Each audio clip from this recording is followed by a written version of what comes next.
What's going on, everyone? It's the Demons from Outer Space, episode 110. We've reached another 10 milestone. We should always celebrate these because we struggled to just do 10 of these in a row. Joining me, as always, of course, for the 10th time of late, Dylan McCandless, Super DM64. Hi, everybody.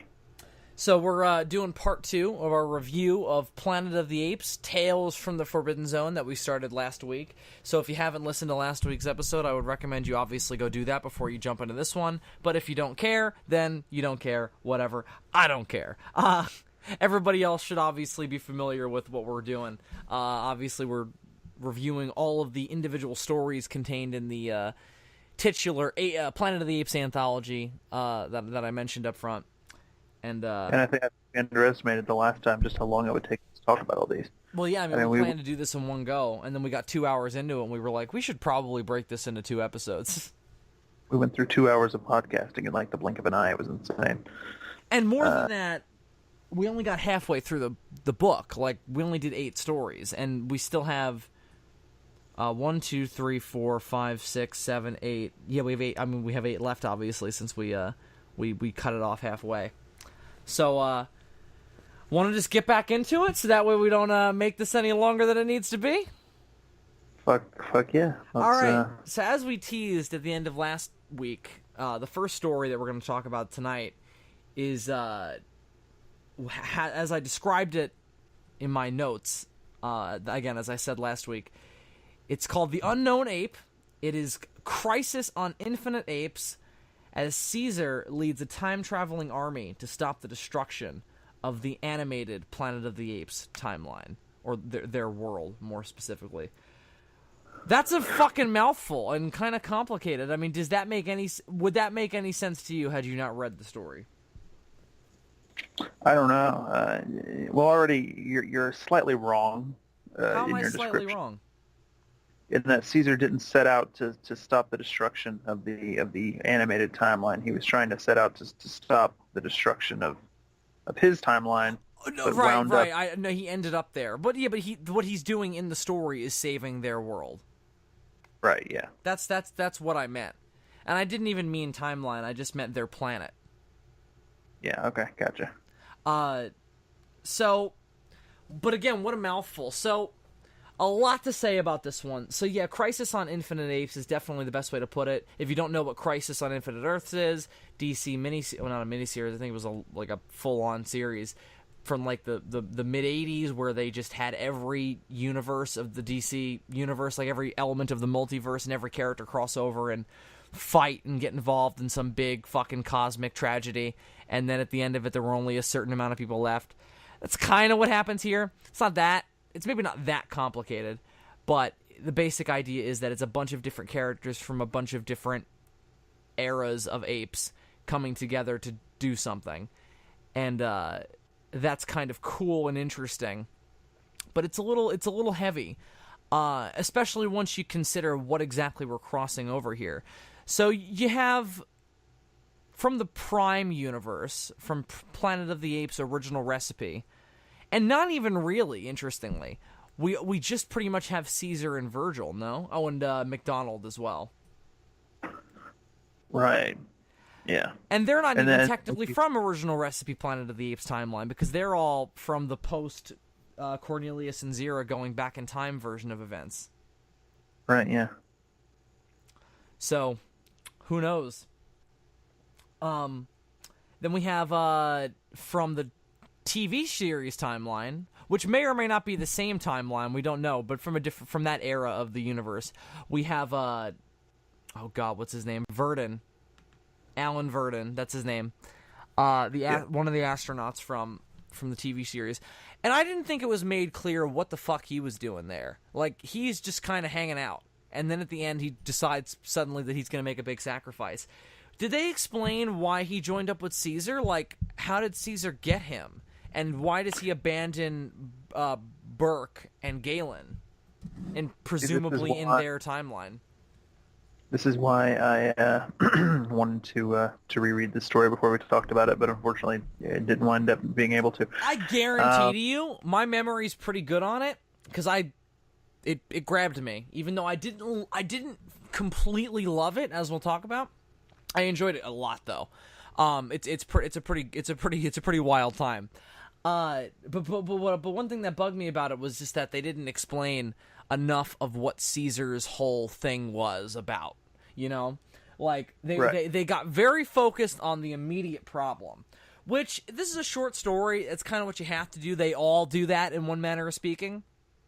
But as we've been talking about, the world building in all of them is really strong. And I think it's the weakest in this one in particular. Because I just don't think they do a good enough job of making it clear what's going on. One other thing.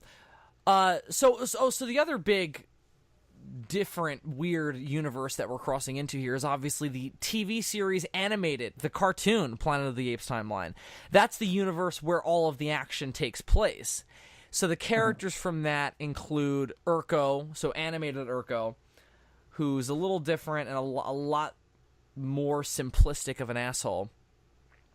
Then you have Dr. Zaius, who's very different in the cartoon, who's just kind of a nothing, like he kind of agrees with everybody, like he just kind of doesn't care. And then he's a little more benevolent. And then you have Cornelius. I think it's just Cornelius. And then you have a whole bunch of humans from that universe. Like you have oh god, what are their names? I know one of them is Bill. I think that's the white guy. Then there's the girl. I think her name is Judy. And then you have the black guy. Oh, God, what's his name? I think his name is also Alan. Yeah, there were two Allens in this story. And that was another confusing thing. I think there are too many characters. Would you agree?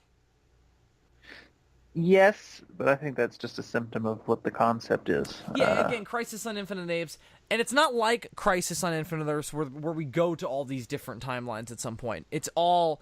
The whole thing pretty much takes place in one room. Like, that's the weird thing. Yeah, up until the end when all the spaceships and shenanigans. But despite that, there's a lot of people in that one room, and they're all from different universes and from different eras. And I think that it's a little much at a certain point, and it becomes a little hard to follow because this is a short story, and then we just don't have time to distinguish everything. If you could do it like the book you're reading right now, Stephen King's It, where you just do 1,000 pages of exposition on one narrative, well, then maybe we can have two guys named Alan. But in this context where it's, I mean, God, what is it, 25 pages at the absolute most? Something like that, yeah. You were saying how you thought the world building in this one was the weakest. I would venture so far as to say there's really not much world building going on. I guess it's just mixing of different worlds, right? Yeah, this is a story that kind of counts on the reader to have a knowledge of the ape timelines, and it's written for them. It's to be like, look, here's all these things that you like together, wink wink. You know, it's much more of that sort of thing. It's pretty much fan service dwindled down into a short story. Yes, and I think that this one and the last one to me are the two that feel the most fan fiction-y. The last one being of Monsters and Men, Dr. Zaius. Oh, okay, I'm sorry. My bad. That was confusing. I meant the previous story that we discussed. Okay.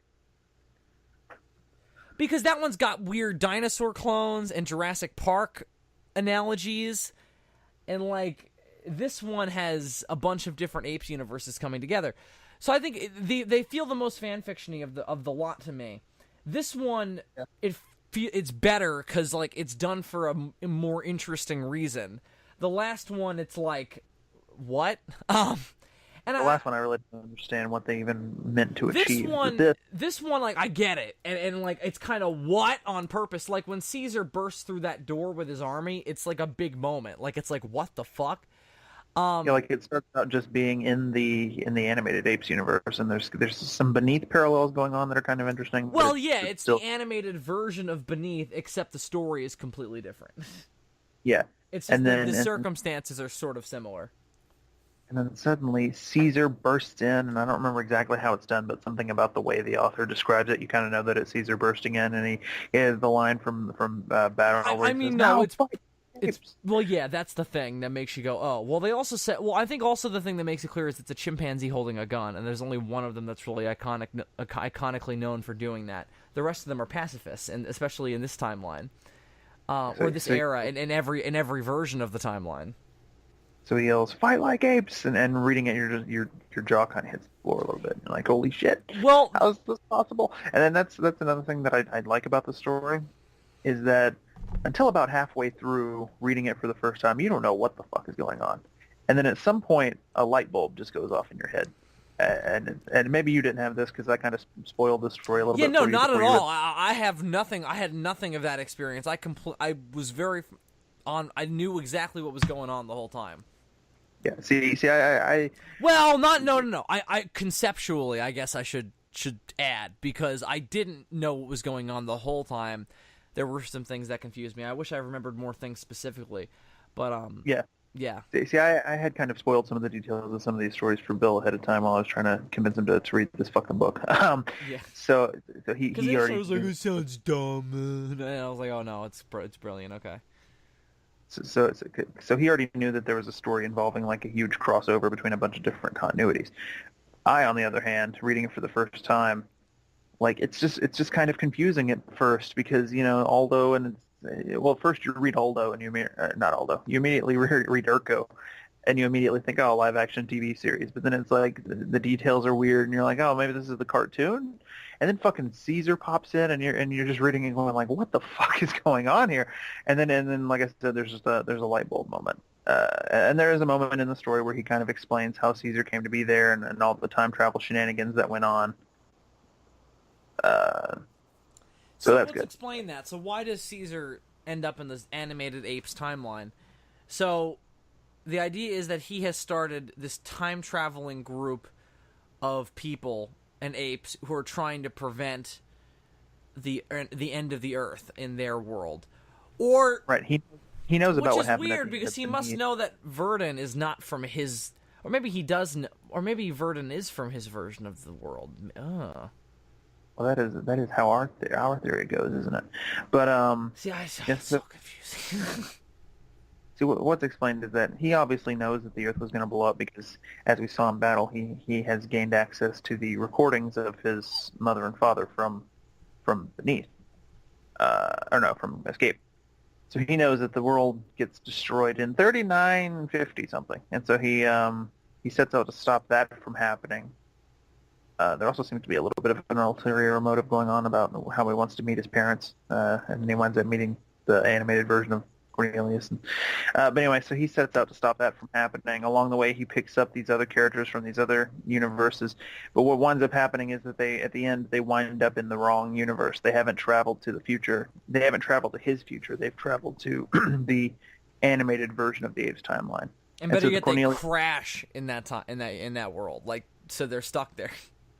Yeah, and so the Cornelius that he meets and who he has a wonderful bonding moment with at the end of the story isn't really the Cornelius that he wanted to meet. And he has kind of an existential crisis about that, and that's ultimately why he decides to be the one to make the big sacrifice at the end. Right, because he doesn't think that... Well, so why does he decide to make the sacrifice? I don't know if I fully understood his motivation for that, because technically he hasn't succeeded in his goal. At that point, he can't succeed in his goal. Oh, right, because they're going to use the ship to blow up the missile, right? Yes, so what happens is Urko, before he dies, manages to fire off the missile. And so Beneath is going to happen, the missile goes off into the air, and it's going to come back down and blow up the whole planet. They devise a way that is essentially the way that they... The way that Idris Elba stopped the aliens at the end of Prometheus, that's their plan. So they're going to take the ship. Oh God, I haven't seen that in years. That's an even worse analogy. What happens in that? Oh well. He crashes. Oh no. He crashes his ship into the alien ship. Yeah. Yeah, it's pretty fucking simple. So they do the same thing in this. They use the spaceship that they have to fly into the missile to intercept it. And under normal conditions, they probably Godzilla 80 for it. There you go.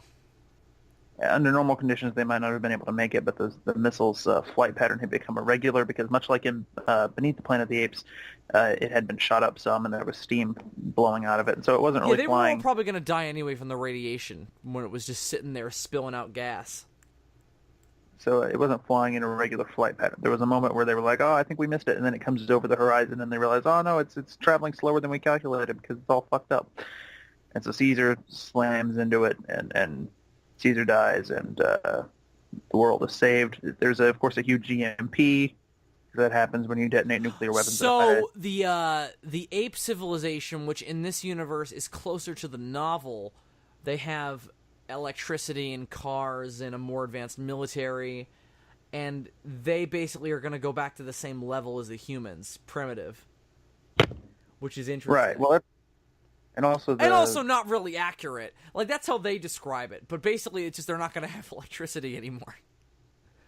Which the apes in Caesar's actual version of events don't anyway. So, well, there's also the cartoon universe's version of the mutants are called. They had technology too, so that's. I think they're just called underdwellers. They're not in the show, I'm pretty sure. Anyway, I don't think so. The show lasted like fucking 6 episodes or whatever, so I don't think they had the time to get to the.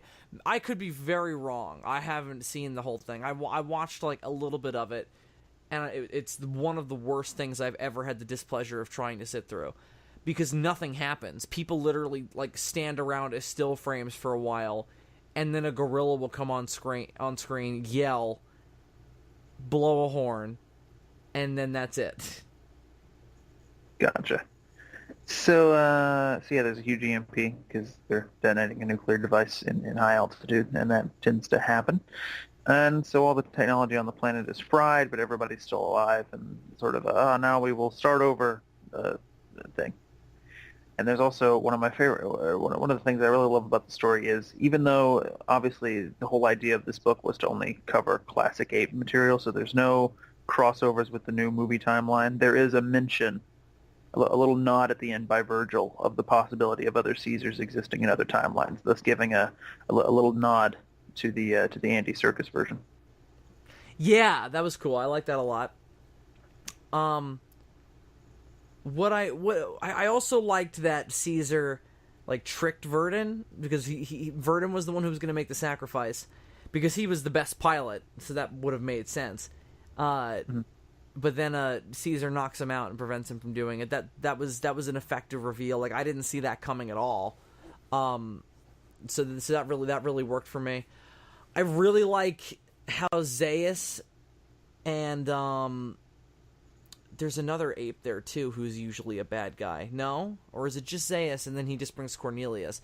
I think it's just Zaius and Cornelius. They show up and they basically are like, we're all going to work together and hug and make this all better. And it's a nice moment. It's nice to see Zaius working with the good guys, you know? It's a rarity. I mean, it's obviously not the Zaius that we're familiar with. It's a very, very different one.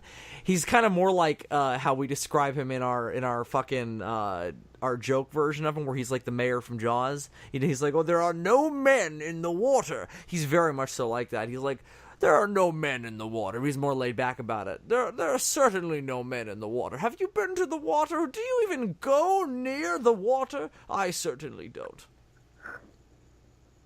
I'm an ape. I hate the water. What does it matter if there are men in it? It does not matter if there are men in the water.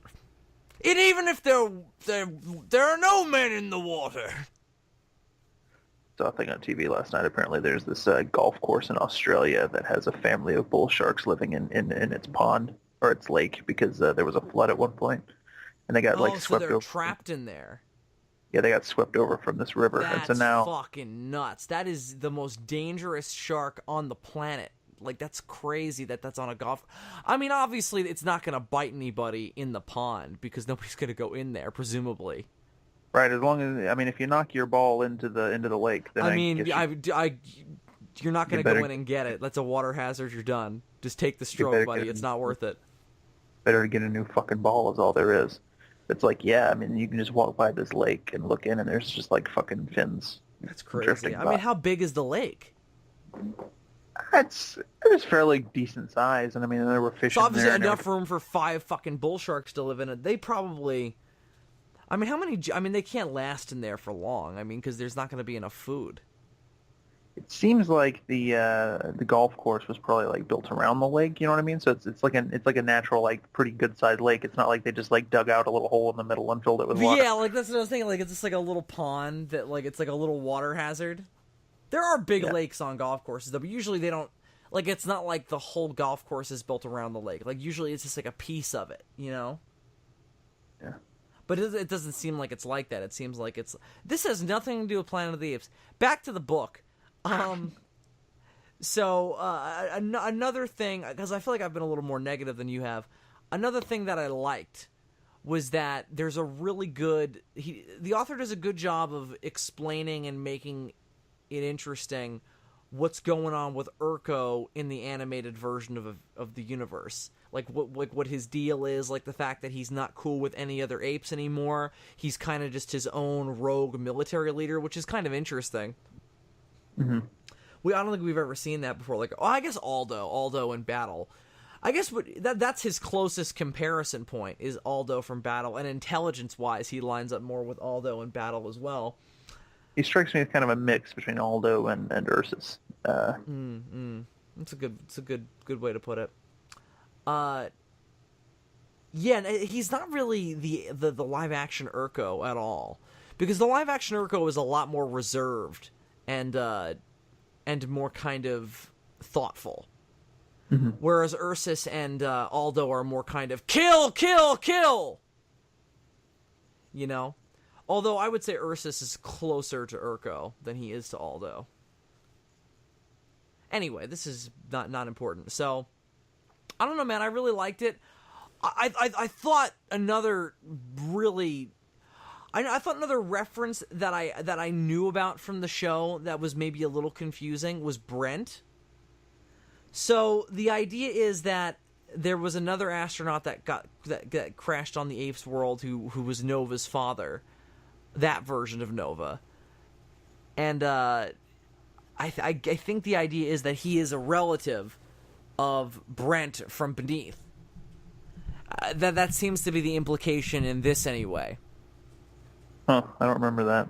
I remember that. When I watched it in the cartoon, I was like, is that supposed to be the Brent that I know? Like, just a different version of him? But apparently he's a relative, which is weird. I don't know if there's supposed to be a Taylor in the Animated Apes world. There's, like... I don't think so. Because, like... Well, I guess Brent is the last name, isn't it? Since... Taylor. No. But the Brent that's in the story is not the Brent that we like. Name is different. First name is different. Last name is the same. But Caesar or somebody else, because Caesar goes looking for the people who he's heard about. He mentions Brent. He mentions like I actually think there's definitely no Taylor, because I think there's a moment where he mentions like this is such a weird world because there's no Taylor. Like, yeah, it's true. That's one of the things that tips him off to the fact that he's not in the future that he had been told about. Yeah, I mean, obviously, also the ape society is completely different, you know. So, oh yeah, or at least from his family's part of the world. So I don't know, man. I think consensus-wise, it's a little confusing, but it's fun. It provokes interesting thought. And it's just as valid as enjoyable as all the rest of them. I don't know if this is from the cartoon or not, having not watched it, but this concept of the unknown ape, and then having that be like, oh, there's this animated universe version of Caesar, and then now the Caesar that we know. Oh fuck yeah, we got to talk about that. The title, like that I thought needed more development. It was a good idea, really good idea, but. I thought it needed more development, because I really like the idea of... So religiously and historically, it seems that not just in the Animated Apes timeline, but in every version of the Apes universe, that Caesar isn't remembered by name, but is remembered as simply the unknown ape. Now, obviously, this contradicts Escape, or at least that, you know, obviously that simply cannot be the case in that version of events anyway. Although I wish it was, because this idea is really interesting.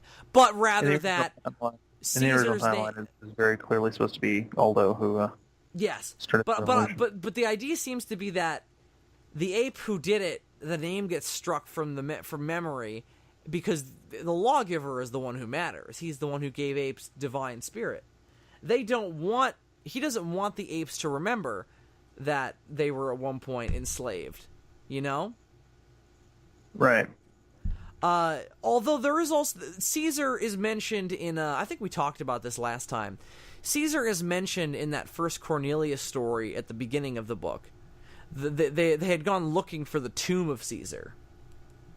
Yes, that is an odd contradiction, and probably just not necessarily. I mean, two possibilities. I mean, for one, it could be in the animated version of not the animated, the live action TV show universe. Not likely. Otherwise, there are thought processes that state that like the apes universe is also kind of cyclical, so that the first movie could have happened in a world where Caesar was there. It's just a weird nod.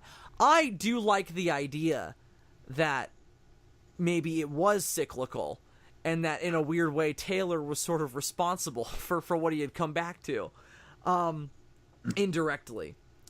But I don't know. It's confusing. Point being, I really like the specific idea they do with it here, where Caesar's name is struck from the record. He's just known as the unknown ape who led us to freedom. And why I like that is, again, because the lawgiver is trying to divert attention to himself, excuse me. And he doesn't want any other apes, taking the limelight as like the ultimate power of apedom. So I really liked that idea. I didn't necessarily like that, like, well, I guess you kind of needed this. I didn't necessarily love Urko was like recognizing Caesar from the statues of the unknown ape. Like, that was a little weird, but because like, how accurate could they possibly be? But well, it depends on how old the statue is, doesn't it? I guess. But again, it's a different universe, so presumably he's not like. Is this version of is this universe's version of Caesar going to go back in time? Like, if Cornelius and Zira fuck and give birth to a little chimpanzee, is he going to end up going back in time and starting the revolution? I don't know. It's a good question. I don't know. But it certainly is worth asking. So, at the end of the day, I think this story asks more questions than it answers. And that's maybe a little contrary to some of the others. Yet another way to compare it to Prometheus. Interesting. Although I think it's a lot better at it than Prometheus is. I mean, we're asking these questions and we're sort of like, yeah, I'm a little confused, but at the same time, I mean, it's a Planet of the Apes like sort of fan servicey kind of crossover. So maybe I'm supposed to be asking all these questions and not having them answered.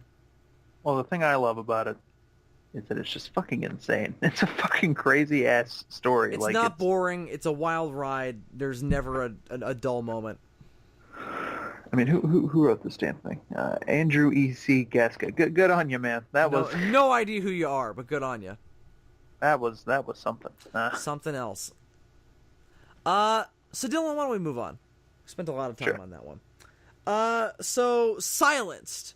This one's interesting. We follow the narratives, several. Hang on, I gotta sneeze.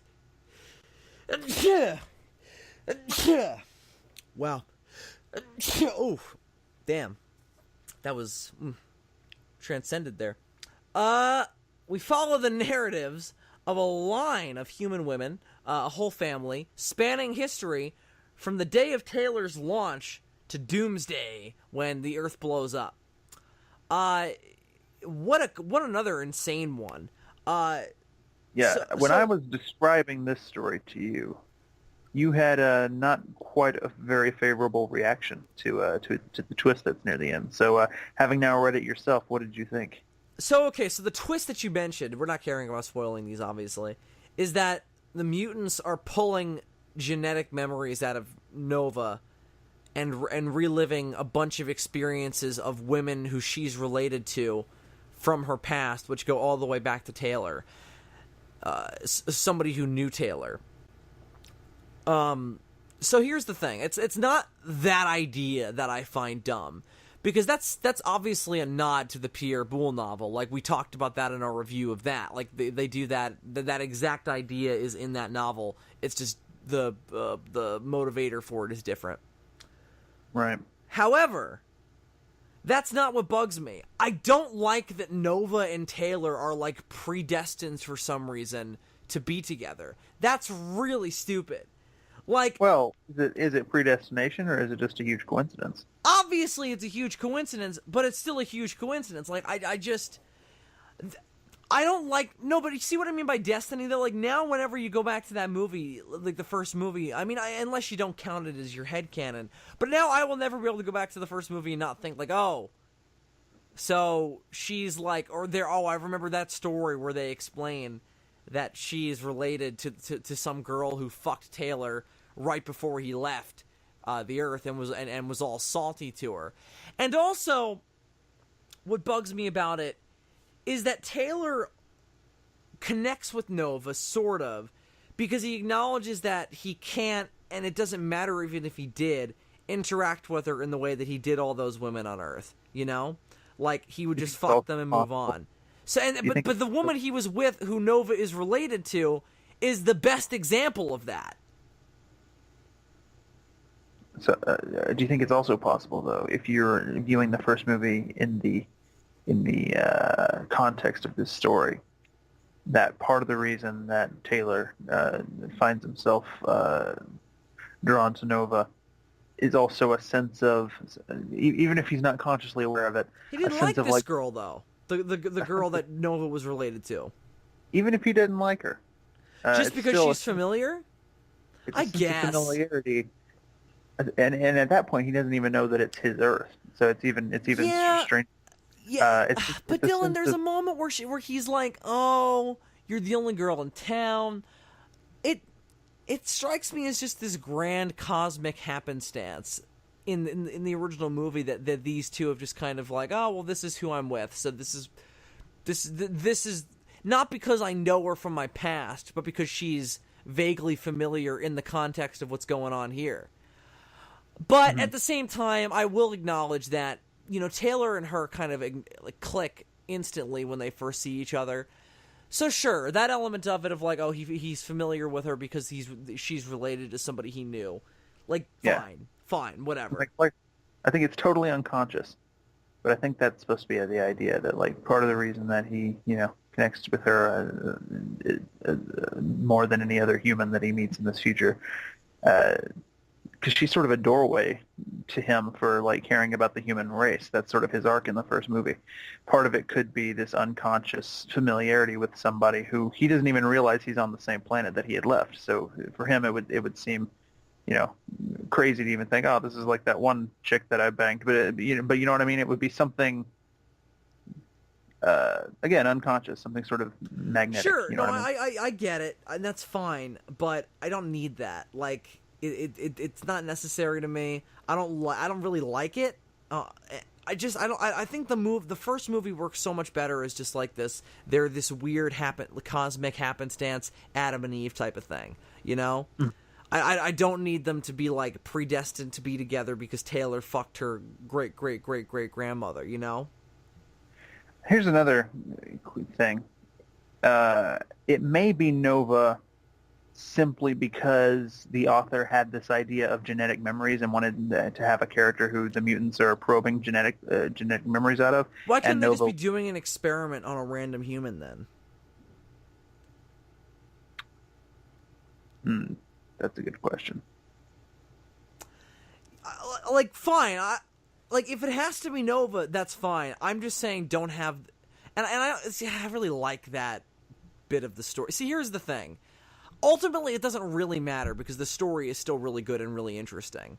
Like, I really like well written. It kind of gives you Taylor. I really like that. Like, it gives you a little yeah, he's a total dick in that, which is great. It lines up Right, so well with. he is a monster, and it's fascinating.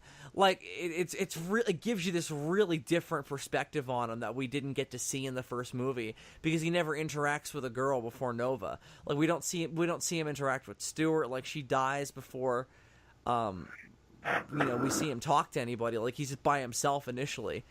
The first time I read the story, before I realized that it was Nova, because I knew, okay, they're going through time and they're going through this like family line of all these women who are related to each other, and they're kind of giving us windows into the way that this timeline developed. They're also kind of explaining the entire backstory of the apes world through Nova, or through Right. her family. So that's And all that's great. good, yeah. Well, we get a lot of glimpses of stuff that we always wondered about. Like, there's kind of a transition period where it's more like the TV show, the live-action TV show, where it's like the humans are slaves and sort of intelligent, and the apes are just kind of like these landlords. Yeah. But anyway, so when I was first reading it, I knew that they were building up to, all these women are going to be related to somebody you know from the movies. And for some reason, even though Nova is the really obvious one, I didn't think of Nova originally. I thought it was going to turn out that all these women were going to be related to the female mutant from Beneath the Planet of the Apes. Wouldn't that have made a million times more sense? That's what I thought we were building up to, but it wound up being Nova.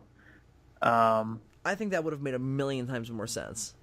I did like the bits that were retelling Beneath, but from Nova's perspective, that was interesting. Good man, sad man. Yeah, I really liked that they made it clear that she was not into Brent. Like she was like, he was Taylor, but he was also not Taylor. You know? Yeah. Also, I really loved. I think it's the second section of the story where we see during the Ape Rebellion and that woman who. Now this is another story that makes the mistake, at least from my interpretation of the films, of having Caesar in the build-up to the original timeline. So I guess this is under the more cyclical representation of how it all. Yeah, this is another one that fucks that up. But anyway, the woman who it's right after the Ape Rebellion, and she's like a nurse, and she was caring for these baby chimps in this this war. Shit, this part is fucked up. I love it. And we find out that these chimps were actually fathered by Caesar, and Caesar doesn't know Some that. of them were, yeah. And Caesar doesn't know that these are his kids. And then she has a fucked up experience. And at first she's like, I'm going to take care of these babies because that's all she knows how to do. But then she has like this fucked up experience where this gorilla is gonna fuck with the machinery, and she tells him no, and that's obviously a no-no in the post-conquest of the Planet of the Apes world. And she gets like fucked up. And then Caesar stops by her. Fucked up, you mean the gorilla literally punches her in the face. Yeah. So she's getting the whole fucking Chris Brown Rihanna treatment, and then fucking. I mean, it's beyond that because like her jaw is dislocated. Like it is a serious injury, and Caesar comes in and is a total. I mean, at that point he's a different character, but he's obviously a total monster about it. Yeah. Well, he stops the gorilla from killing her. Yes, so that was nice. at the very least. But at that moment, she comes to the conclusion She's that decided, fuck this. Yeah. Yeah, she kills the Caesar babies. It's she aborted fucked that up. baby. I love it. It's brilliant. It's so dark. It's so dark and so Planet of the Apes. It was great. That was the story could have ended right there, and I would have been like, bravo. Well, because one thing was that I wasn't thinking about in that moment, because I was like, oh, that's an interesting reason for her to have to go communicate with him, is because she knows that where his kids are, and what I didn't think about that was like, oh, in battle he's just got the one that was born later, after conquest. Oh, and then when we get to that moment, I was like, oh, that makes a lot of sense. That's fucked up and brilliant. The next one, the ones in between her and Nova, kind of bled together for me because they don't get named, because these are people who are slowly declining in intelligence, which I also thought was interesting. Like after the what is it, the great niece of the girl who Taylor fucked, or is it the grandma? No, it is the granddaughter. Well, there's this whole through line throughout the entire story centering around dog tags. Yes. Because the first woman wanted Taylor to give her his dog tags as like a souvenir. And he was like, "Fuck you, bitch." And so then later on down the line, she winds up marrying this other guy who was a vet, and she keeps his dog tags and passes them down through the family. Which was not made clear enough, because I thought, like, through 3/4 of the story that it was Taylor's. Yeah, no. So, Which wouldn't have made sense, because Taylor gives them to Nova in Beneath. Yeah. Which, by the way, this bitch clearly kind of obsessed with the whole Taylor thing, because then she's like, I got yeah. dog Well, tags. it's very creepy. It's like clearly she never got over Taylor. So anyway, so these dog tags start getting passed down through the family line, and like all these characters throughout the story have like these dog tags, and you know, when we get farther into the future, they don't even know they're dog tags. They're just like, oh, the shiny metal things, and they're my birthright, and all this bullshit. And then eventually they get lost. But then when Nova gets Taylor's dog tags, she sort of instinctively likes them because I guess of the genetic memories Whoa. of this. I don't like that at all. Of this treasured family heirloom that was had been passed down for all that time. Like, I think we have to get over the genetic memories enough as something. But then it's just all the predestiny that's worked into it. I just don't like it. I mean, it's a simple. Like, even if you can make it make sense, and there are some elements of it that are kind of cool, I still just don't like it. Mm.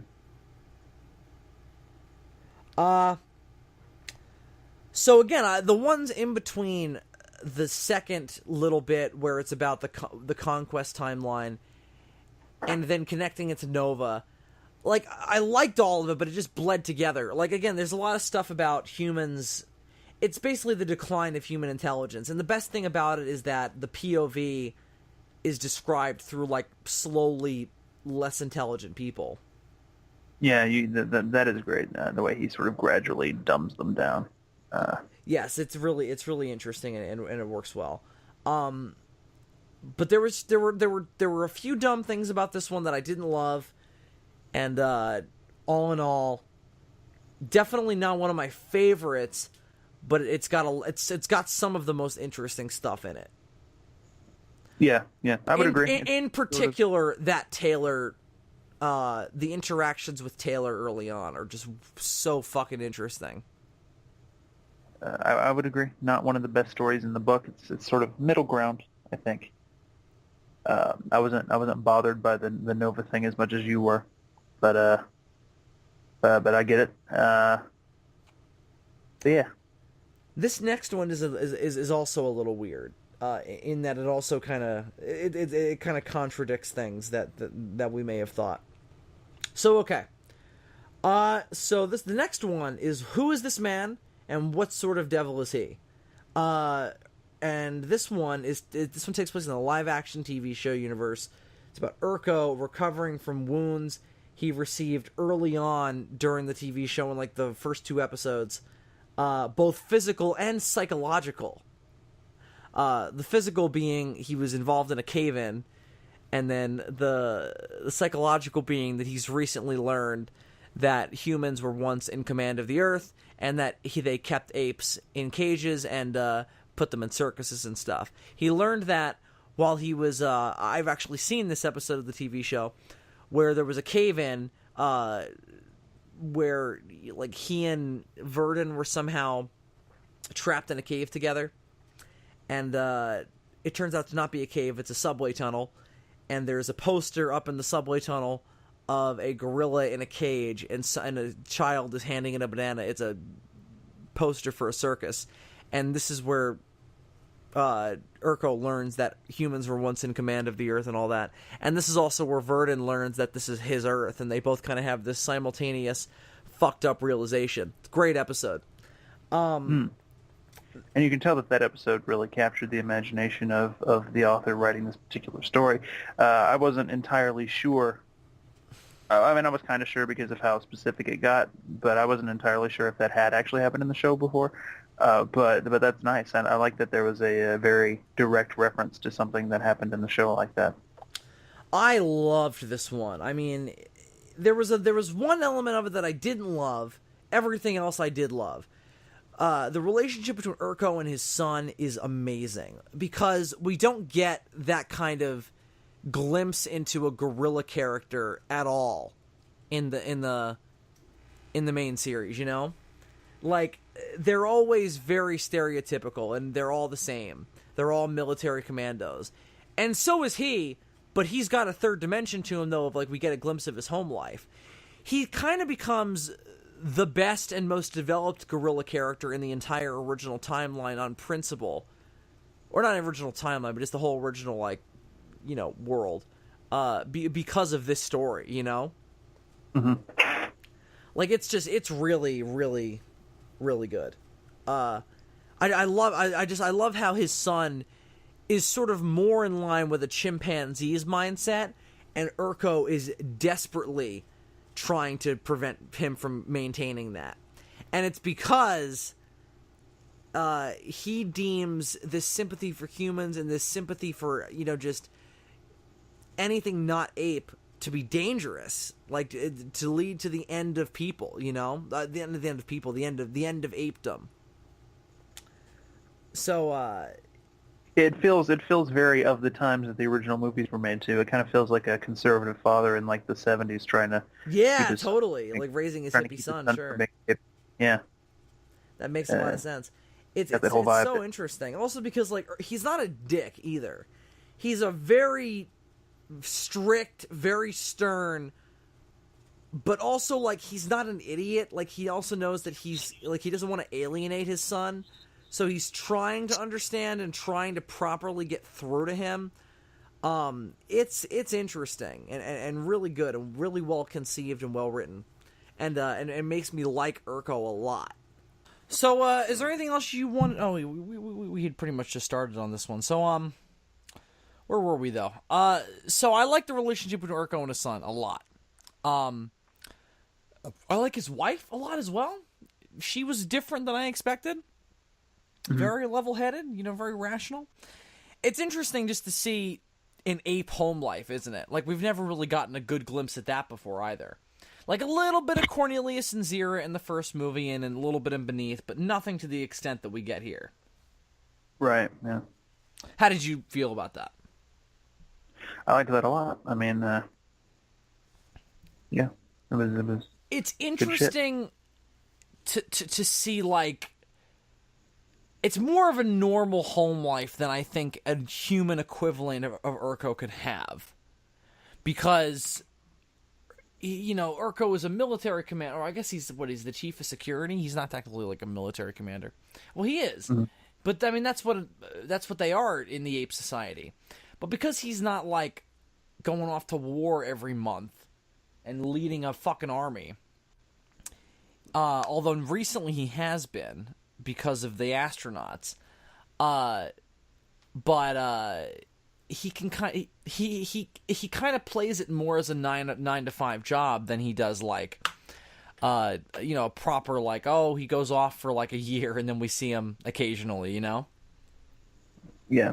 So that was also interesting, and it's this interesting contrast between the human military and the ape military. What's also kind of interesting is to see how Urko lives this like banal, normal life, while also, you know, the astronauts and Galen are in this life or death situation, and he's hunting them down, causing it to be a life or death situation. And meanwhile, he's just like, oh, these damn humans, they put me in bed for a week, and I can't do my crochet. Again, you know, this is not so much world building, but some very interesting world exploration of the TV version. I think the Planet of the Apes. I think the big thing is obviously okay, so here's what this is about. We kind of struck on this a little before. It's about Urko trying to explain to his son why humans are evil and why he needs to ruthlessly pursue the astronauts so much, since Urko's son actually kind of sympathizes with them and thinks that Urko should try to form some kind of, you know, truce with them. Maybe for the betterment of all ape kind, because apparently the astronauts have also become kind of like celebrities to the ape children. Like, oh, they're awesome, you know, fucking up gorilla security and whatever. Yeah. Because you gotta imagine that they have never seen anything like that. Like people running around, like knocking apes over. Like they've never seen a war, and they don't get like. They don't have movies. They don't have like that kind of imagery in their lives. Like even if, like that's the thing about our society. Even if we stopped all war, we would never be starved of that kind of imagery because we would just keep making movies about it. Exactly. You know? Like we'll never have that problem. But in a world like this where I'm sure they write, but this is not like our world though, because the government is so fucking like constricting as to what people can talk about, like, and what they can read. I don't even know to the extent which the apes have like proper narrative fiction, you know? I don't know if they're allowed to have full novels. I don't know if that would be considered heresy because it's just too much bullshit. Or maybe too much truth. I know they have poets and artists, obviously, and I think plays or well, we know that in the book, but that's a different story. I don't know about the movie universe. I don't know if they have plays. They must. They have to. What do these apes do in their fucking spare time? They dream about castrating humans, huh? I guess so. But we do no. But you know what though? We know that they have fictional characters though, because there's quote unquote pop culture references, particularly in the TV show. Like I think there's one in this story where it's like there's some pop culture character who's mentioned, like a clown or whatever. Yeah, so I would imagine that they probably have some form of. They must have books, pulps. They've got to have pulps of some kind, comics even, I would say. Books, scrolls, whatever, Scrolls. Something of that name. Hey, Jimmy, did you get this week's scroll? Yeah, Jimmy, I got it. They're both named Jimmy. I always keep up with the continuing adventures of Bat Ape. Bat Ape, brilliant. I mean, that's a real character from DC, so. God, you're right. Holy shit! I forgot about that. He is the coolest fucking character in. I love Bat Ape. Have you seen the episode of Batman? Did you see the episode of Batman Beyond where they did a version of Bat Ape? I don't remember that. Oh no. God, it's so good. So there was this. He was sort of like a Caesar type. He was like a smarter gorilla who rose up against his human slavers. Well, there is something like that in either the Marvel or DC universe. I forget what it's called. They're about Gorilla City? No, there's like a group of apes. That's different. I think it might be a Marvel thing, not a DC thing. Now that I think about it, but like there's a group of apes that got experimented on, and then they like start revolting against humanity. But it's not like a whole like Planet of the Apes scenario. It's just like a couple apes that became super intelligent and like. Well, there is more of a Planet of the Apes thing going on with Sasquatches in the Marvel Universe. There's an entire community of different types of Sasquatches that live in a secret city and within a secret society. Anyway, so again, we've lost Planet of the Apes. So here's where the story kind of goes, hey, how about this? So Urko starts telling his son this like horror story as he sees it. Well, it's also like Urko has this. He clearly has massive security issues, like internally, because his constant need to assert his own success is verging on like mental disorder. Would you agree? Because when he's telling the story to his son, he constantly has to remind himself like, then I boldly shot the human in the fucking head, and he never even got the chance to react. And then he even has to go, and he didn't even feel any pain. That's how quick and good of a shot I am. Like, that's how fucking sick he is. I feel like he probably have that kind of a mentality, though, to achieve his particular job description. He might. He also might really feel that way, too. He doesn't strike me as a barbarian. He strikes me as just, like, a cold military dude. Mm-hmm. He struck me as more contemporary than an Ursus. Ursus feels more kind of like, I don't know.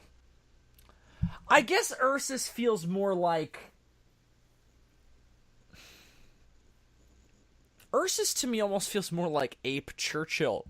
I don't know. Maybe more like Ape Patton, if anything. But Urko doesn't feel that way.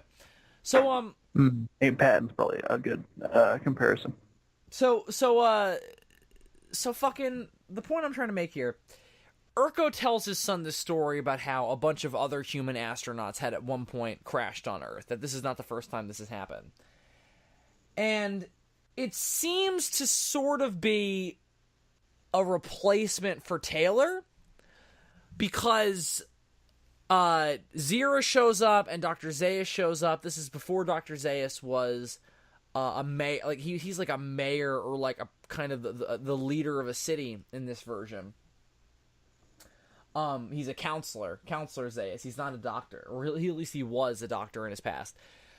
And they interact with the people, and Zaius and Zira try to make peace with them, but then Urko was like, nah, and he and his men all just murder them. And Zaius and Zira are like fucking blown away. Zira tries to save one of the men, and then she gets shot in the crossfire. I think one of the men does get away, as a matter of fact, but Urko's like, he's definitely dead. Yeah, so this version of Zira is dead. We never know what happens to the TV show version of Cornelius. He's got to be in there somewhere, though. Maybe he's Galen's twin brother. Right. Well, part of my theory, which states that the TV show universe is just the extension of the Caesar timeline that we saw in the movies. Mm-hmm. Part of that theory is that Galen is just sort of an alternate universe version of Cornelius. Well, okay, so here's another thing. Which is meant to explain away the whole Roddy McDowell thing. Taylor is mentioned in the TV show. I don't remember if it's by name, though, but there is definitely a moment where Zaius sits down, either Verdon or Burke, and is like, listen, there was another dude, he was here like 20 years ago, he was smart, he tried to fuck everything over, I stopped him, but you guys are dangerous regardless of your intentions. Like, whatever you want to do, your mere existence is a threat to our way of life, like, regardless of how you feel about it. And that's what happened to him, and the same thing will happen to you. I'm sorry. I'm going to try and be as humane about this as possible.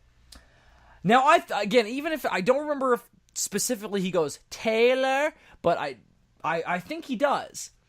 So, the astronauts in this story... That sounded more like Zira saying Taylor. Whatever. She would have said it if that is who... Now, maybe... Here's something I just thought of. Maybe because the astronauts, he gives them names in his version of the story. They're like Thomas and whatever. None of them are recognizable characters that we would know. He could be remembering them wrong on purpose, which would be a weird approach from the writer's standpoint. So maybe it was Taylor and all the astronauts we're familiar with. Because that would make more sense than that Zaius mentions Taylor in that context later on when he encounters Verdon or Burke. Because again, it could also be at the very, even if they don't name Taylor specifically in that episode, as a fan, I was watching that obviously going, okay, yeah, they're mentioning Taylor here. This is a nod to Taylor. It could even be possible, and I've only just thought of this. What if Urko is fucking making all this shit up? Try and convince That's son. possible. It's a weird story. Like, they crashed in the middle of a field not far away from the city. They just kind of bumble out and walk around monotonously. And then Zira and Zaius try to talk to them. And then again, Urko and his men just freak and start shooting.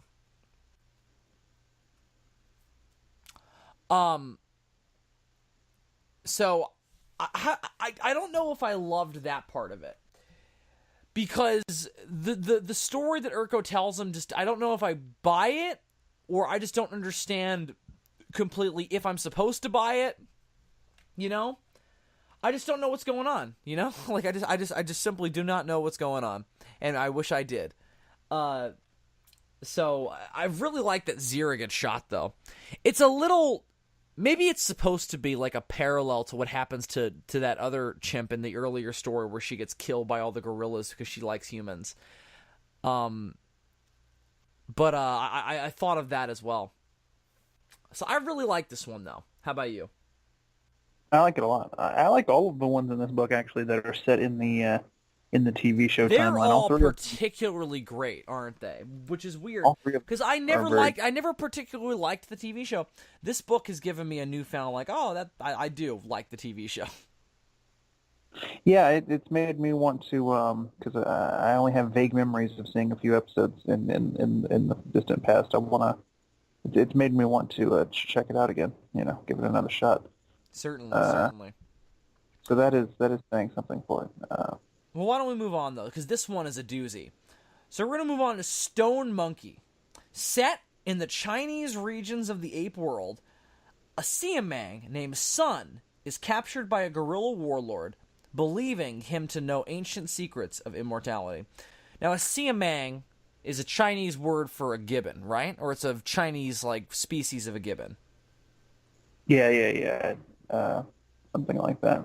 So this one is fucking brilliant. So first things first, the whole idea of we're going to take ourselves very far away from Ape City and go to the China, where we have, apes still took over, but it's this completely different culture. And it seems that humans are still somewhat involved in society. No? Because at one point doesn't Sun mention that there was a human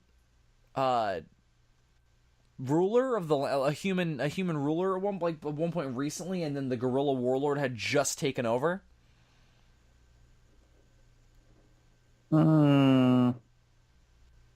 I remember something like that. I don't remember that. It could have been a pocket of human survivors, though, that were then wiped out by the gorilla overlord. The idea seems to be that this is a really cut off version. Even though apes took over like they did everywhere else, it's a cut off ape civilization, and they've gone back to ancient Chinese ways by and large, because that's just what you do in that environment. So it's just what you do in China. Yeah, exactly. So Sun is an ape, not a monkey, and again, it's an example of another branch of intelligent apes who were never covered in the movies. And Sun is different because he's not like the baboons in the Cornelius story from the first part of this review. He's more intelligent. He's a little bigger. He's treated like a monkey by the other apes in the village, but he's not. He's an ape, and he's more intelligent, and he's got a lot more gusto than a monkey would, obviously. Yeah, well, at one point he tries to correct the gorilla general guy and be like, "I'm an ape, not a monkey," and then he's like, that's when the gorilla general guy's like, "No, there are only 3 kinds of apes." The idea all around the planet of the apes seems to be that there are only 3 kinds of apes, and that they are gorillas, orangutans, and chimpanzees. And I suppose that probably is because those are the 3 types that were used for labor post the cat and dog. So they have this idea that anything primate other than those 3 types is automatically a monkey, regardless of whether or not it has a tail. It probably also doesn't help that gibbons are smaller than those apes. And, yeah, they certainly look. They will, and he acts. He certainly isn't doing himself any favors. He acts like a monkey. Yeah, he's more monkey-like in appearance and in disposition, but he is technically an ape, and he tries to get that across to no avail. And as we learn later on, he's been around long enough that he remembers that he knows that gibbons are technically apes. He remembers the actual scientific classification as opposed to this version that exists now in the ape society. Yeah, so let's talk about that. So he's not just an ape who survived and has grown intelligent. He was experimented on by humans during like the whole technological revolution before the world ended, and he was made more intelligent, and also he was made he was made immortal. Or well, he lives a long time, seemingly. Yeah, But everybody perceives it as immortality. It seems to be the type of immortality where he could probably go on living as long as he pleased, as long as nothing killed him. Right. But then if something fucking shot him in the head, then he would die, obviously. And that kind of immortality. And as is the idea in the baboon story, monkeys and other smaller apes were enslaved by the other, proper civilized apes, and after that, this legend started of the stone monkey, of this, different kind of smart, intelligent ape who was immortal, who had led a whole bunch of monkeys and smaller apes to like freedom and salvation away from the brutality of the three major classes of apes. And the guerrilla warlord who comes through and takes over the village and captures Sun believes that Sun knows where this ape is. But Sun says he has no idea. He's just like this fucking vagrant. He's obsessed with the concept of immortality, and he wants to... He's also a great character. He's a great character. I can't remember his name, but he was great. He kind of strikes me as like Chinese versus... Yeah, totally. He's a little more like... I would say he's a little more thoughtful than Ursus. Maybe a little bit more cunning, yeah. A little more cunning. He's not a fucking like, He's a little more like, hey, I'm a little, I'm trying to think, He strikes me as closer to the gorillas from the original novel. He might actually be most analogous, if we're going strictly by movie apes, to Michael Clark Duncan's character from the 2001 movie. I think he's... Yeah, but he's not like a blunt instrument like Michael Clark Duncan is in that. Well, Michael Clark Duncan isn't either. He's at the end of the movie, he realizes that Thade's full of bullshit, and then he just fucking like leaves his ass in there. Like he's his own ape. He just happens to be lower than Thade in the command structure, and he's a good soldier and he follows orders and shit. But he's very like, all the gorillas in that version are shown to be like super like thoughtful and shit, and like they're the super pious ones in that as opposed to the orangutan. So it's interesting, but I don't know the movie anyway. So no, you know what's weird about that movie? What? I kind of like the version of the ape society that they created. It's just a bad movie set in that. Everything around it is crap. Like if they had taken that version of it and put it in more of like the original context, and like it would work totally. Yeah, I don't like the human thing, and I don't like the version of the religion either, because that's fucking way too on the nose. It's like a really interesting version of the ape society, but it's just a bad movie set around that good, interesting version. And so you kind of watch it. Yeah, because I like the idea that the orangutans are kind of like, sort of scandalous, and like they're constantly fucking and cheating. Yeah, well, I really love Paul Giamatti as an orangutan. That's yeah. Well, we don't really have a Zaius in that version. We have Thade, who's just like, and it's interesting they did a chimpanzee bad guy, but they did more of like a traditional. Not traditional. They did more of like a scientifically accurate characterization for him there. Yeah, they're more scientifically accurate with all the apes in that way. I mean, the gorillas are like actually super passive, even though they're the warriors by virtue of being the biggest and the strongest. They're also like super gentle. They've got to have a reason to fight though, which is cool. Yeah, they're big teddy bears, those gorillas, and then the orangutans. I mean. Orangutans in the wild, they suck. They suck. They just do whatever they have to get what they want. They just hang out in trees and like jerk off. Like that's the kind of ape you want to be, You definitely want to be born an orangutan. And then the fucking chimpanzees are fucking. That was a big long conversation about 2001, just because what were we talking about anyway? Oh yeah, the Chinese gorilla. I like them a lot. I like them a lot as well. It's like the polar opposite of like Aldo. Yeah, again, just like Urko, he's a little bit of a different. We get a little bit of a different taste of his species thanks to him. And that's just another thing I liked about this book, just more variety in the kinds of ape characters. It's not all pacifist chimpanzees or revolutionary chimpanzees.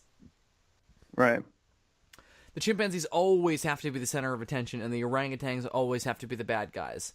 Although not so much now. Now it's like it's all about the chimpanzees, and there are a couple other apes who are kind of important. That seems to not be the case in the new one. Thank God. Yeah, it's about time we get some orangutans and some gorillas stepping into the It's limelight. about time we have a gorilla who's not the bad guy, or at least the main bad guy, but he's one of the antagonists. Yeah, you think he's gonna be Aldo? We talked about this in an episode of DFOS, but I think he's supposed to be, even if they don't call him that. I think he's supposed to fill that role. Although so was Buck in Rise. He was also supposed to be Aldo. Yeah, but he died though. But I think he's kind of like, you break Aldo up into two characters, because like Aldo's like initially Aldo was supposed to be this revolutionary type who was Caesar before Caesar fucked up the timeline. So in the Rise version, where Caesar was always, he's just naturally there because he was born in the naturally birthed and shit in his proper time. There's no need for that, obviously. So there's no need for there to be this other revolutionary. So, but think about it. Buck still sacrifices himself and is a big part of the revolution and sacrifices himself for Caesar. So that is why when I saw the movie, I was like, he's obviously supposed to be like filling the Aldo role. They just didn't call him that for some reason. And I thought at the time, well, maybe they're going to save that name for somebody who's not going to die. Or at least not in the first movie. So that's why I think maybe they'll do the name with this dude finally, I think the name Aldo is now more associated with a gorilla who is antagonistic towards Caesar. People remember him in battle more so than they do Cornelius mentioning an ape named Aldo who started a revolution in Escape. And, there's some debate to be had about whether even that's the same Aldo or just a different gorilla who happens to have the same name as the one who was supposed to start the revolution. Well, I mean, then you're getting into fucking debates about how fucking time travel works, which Planet of the Apes doesn't seem to figure out. But I prefer to think that he is the gorilla who was supposed to start the revolution, because then it adds this whole other thematic layer to battle. Well, that he went worse because Caesar took his place. Not only that, but that the fight between him and Caesar at the end isn't just a fight between him and Caesar. It's a fight between the harsher version of the ape society that we saw in the original and the more passive ape society that Caesar is trying to establish. It's like a battle to determine which one of those will be in the future. Right. That is interesting. But let's get back to this story here. So why don't we talk about the big reveal? Sun is not merely a informant or a friend of the Stone Monkey, because you'll like this particularly. I like this a lot too. Dragon Ball Z references abound because it's not referencing Dragon Ball Z. It happens to coincidentally have some Dragon Ball Z parallels because they have a common source material in Journey to the West. Yes. And the legend, the story of Journey to the West is what Sun used, because it turns out that Sun is the immortal ape who started the secret city of monkeys and other apes who were enslaved. I love somebody makes the Journey to the West reference and then accidentally, without realizing it, also has kind of made a Dragon Ball Z reference. Yeah, like it's that funny, moment. Isn't it? Well, like that moment in Jew Ranger when Bandora. It's not as on the nose as that Jew Ranger moment though, because that's more like, well, damn you, Son Goku. It's like, oh well, that's wow. But it's literally, she's literally reading Journey to the West stuff. Yeah. So it's like it's still kind of unintentional because she's talking it's totally about. unintentional, but I'm saying it's more of a direct nod. No, it's not intentional, but I'm just saying it comes off that way. Well, the way they spell it out in this story, though, if you know what Journey to the West is, you're going to know, because at the end he's talking to that orangutan or whatever. It doesn't even really matter anyway. That's what's cool about it. Yeah, what happened is Sun just basically, because he was already familiar with the Journey to the West story, again, he's got this weird immortality thing going on. He remembers when the humans were still in control, and it's not even really made clear how long ago that was at this point. We don't know how far this is. Yeah, we don't know what point this is because it's so far away from what we're familiar with that we just don't know. There's no context for anything. But it seems to be that the ape society has been going on for some time. I wouldn't even be It surprised seems to to learn. be established. I can't tell if people are still around at all. Like I don't know if there was a human lord, like I mentioned before. There is a line in the story that I know for a fact mentions somebody having a hoarse human voice. But I don't know if that's describing an ape's voice or if that's an actual human voice. I don't know. Hmm. We probably should have Probably reread just, these, but anyway, I don't know. probably Uh, just voice. I don't remember any humans in the story. oh, there's none after that, certainly. And again, But I wouldn't be surprised to learn that the ape society had already been going on for a couple hundred years at this point. yeah, well, it seems to be more like at that time. Because Sun doesn't mention how old he is anyway. Right. And, but part of me thinks, should I not like this story because they did the whole immortal apes thing, and they're kind of stretching the whole human experimentation thing. Yeah, but it's Maybe I one should. ape though, and it's Part of also me in thinks maybe China. China. so part of me is like, maybe I shouldn't like this for the same reasons that I don't like the fucking Zayas story with the fucking dinosaurs and the. But like it's so much subtler than that, and so much more. Like it's not totally left field, nonsensical, unnecessary crap. Well, you know what I think makes the difference? It's just something about the way the author explains it makes it okay. He justifies it somehow. Well, because the Zayas thing was so fucking last minute and out of nowhere. This is like, I mean, it's kind of the whole idea. So it feels a little more like, well, if we didn't have this idea, there would be no story. So fine, whatever. I like this. I don't care.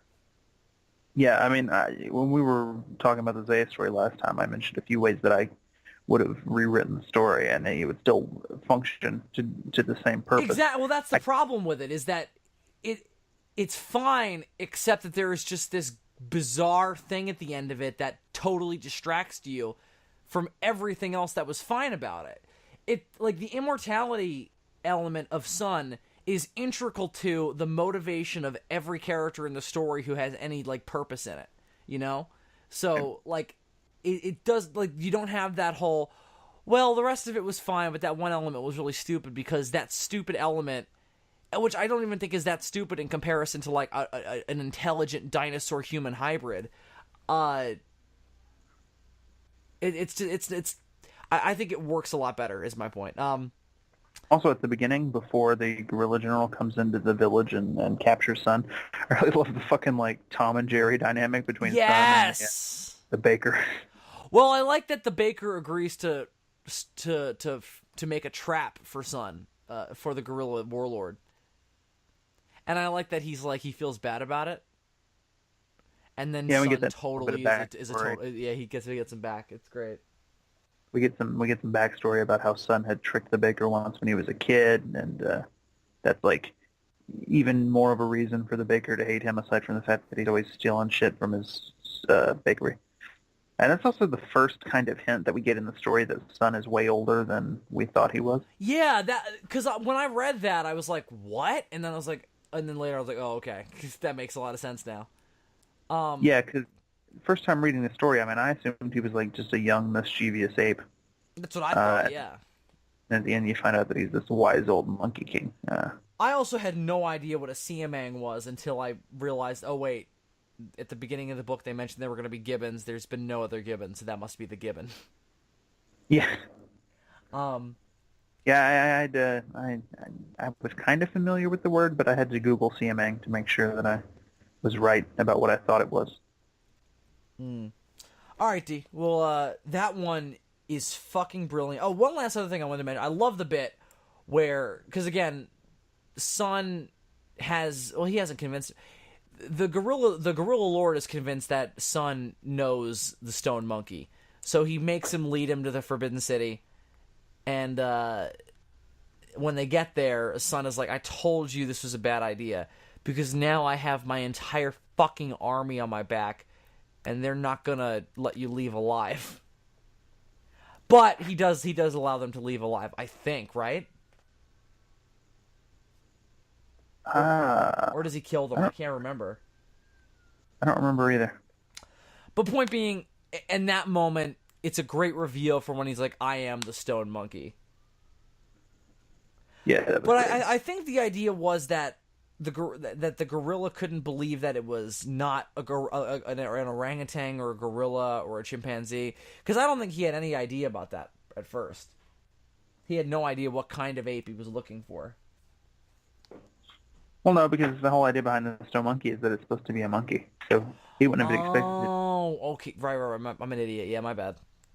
He wouldn't have expected an orangutan or a gorilla. If he had, that would be heresy. Hold on, I'm just gonna look at the end of the story and try to see if I can figure out if he let them escape or not, because now that's gonna bug me. So if you have any sort of last thoughts. No, that was my last thought. I like that bit a lot. And overall, this is definitely one of my favorites. Especially since it's got one of my favorite just new protagonists with Sun. I love him.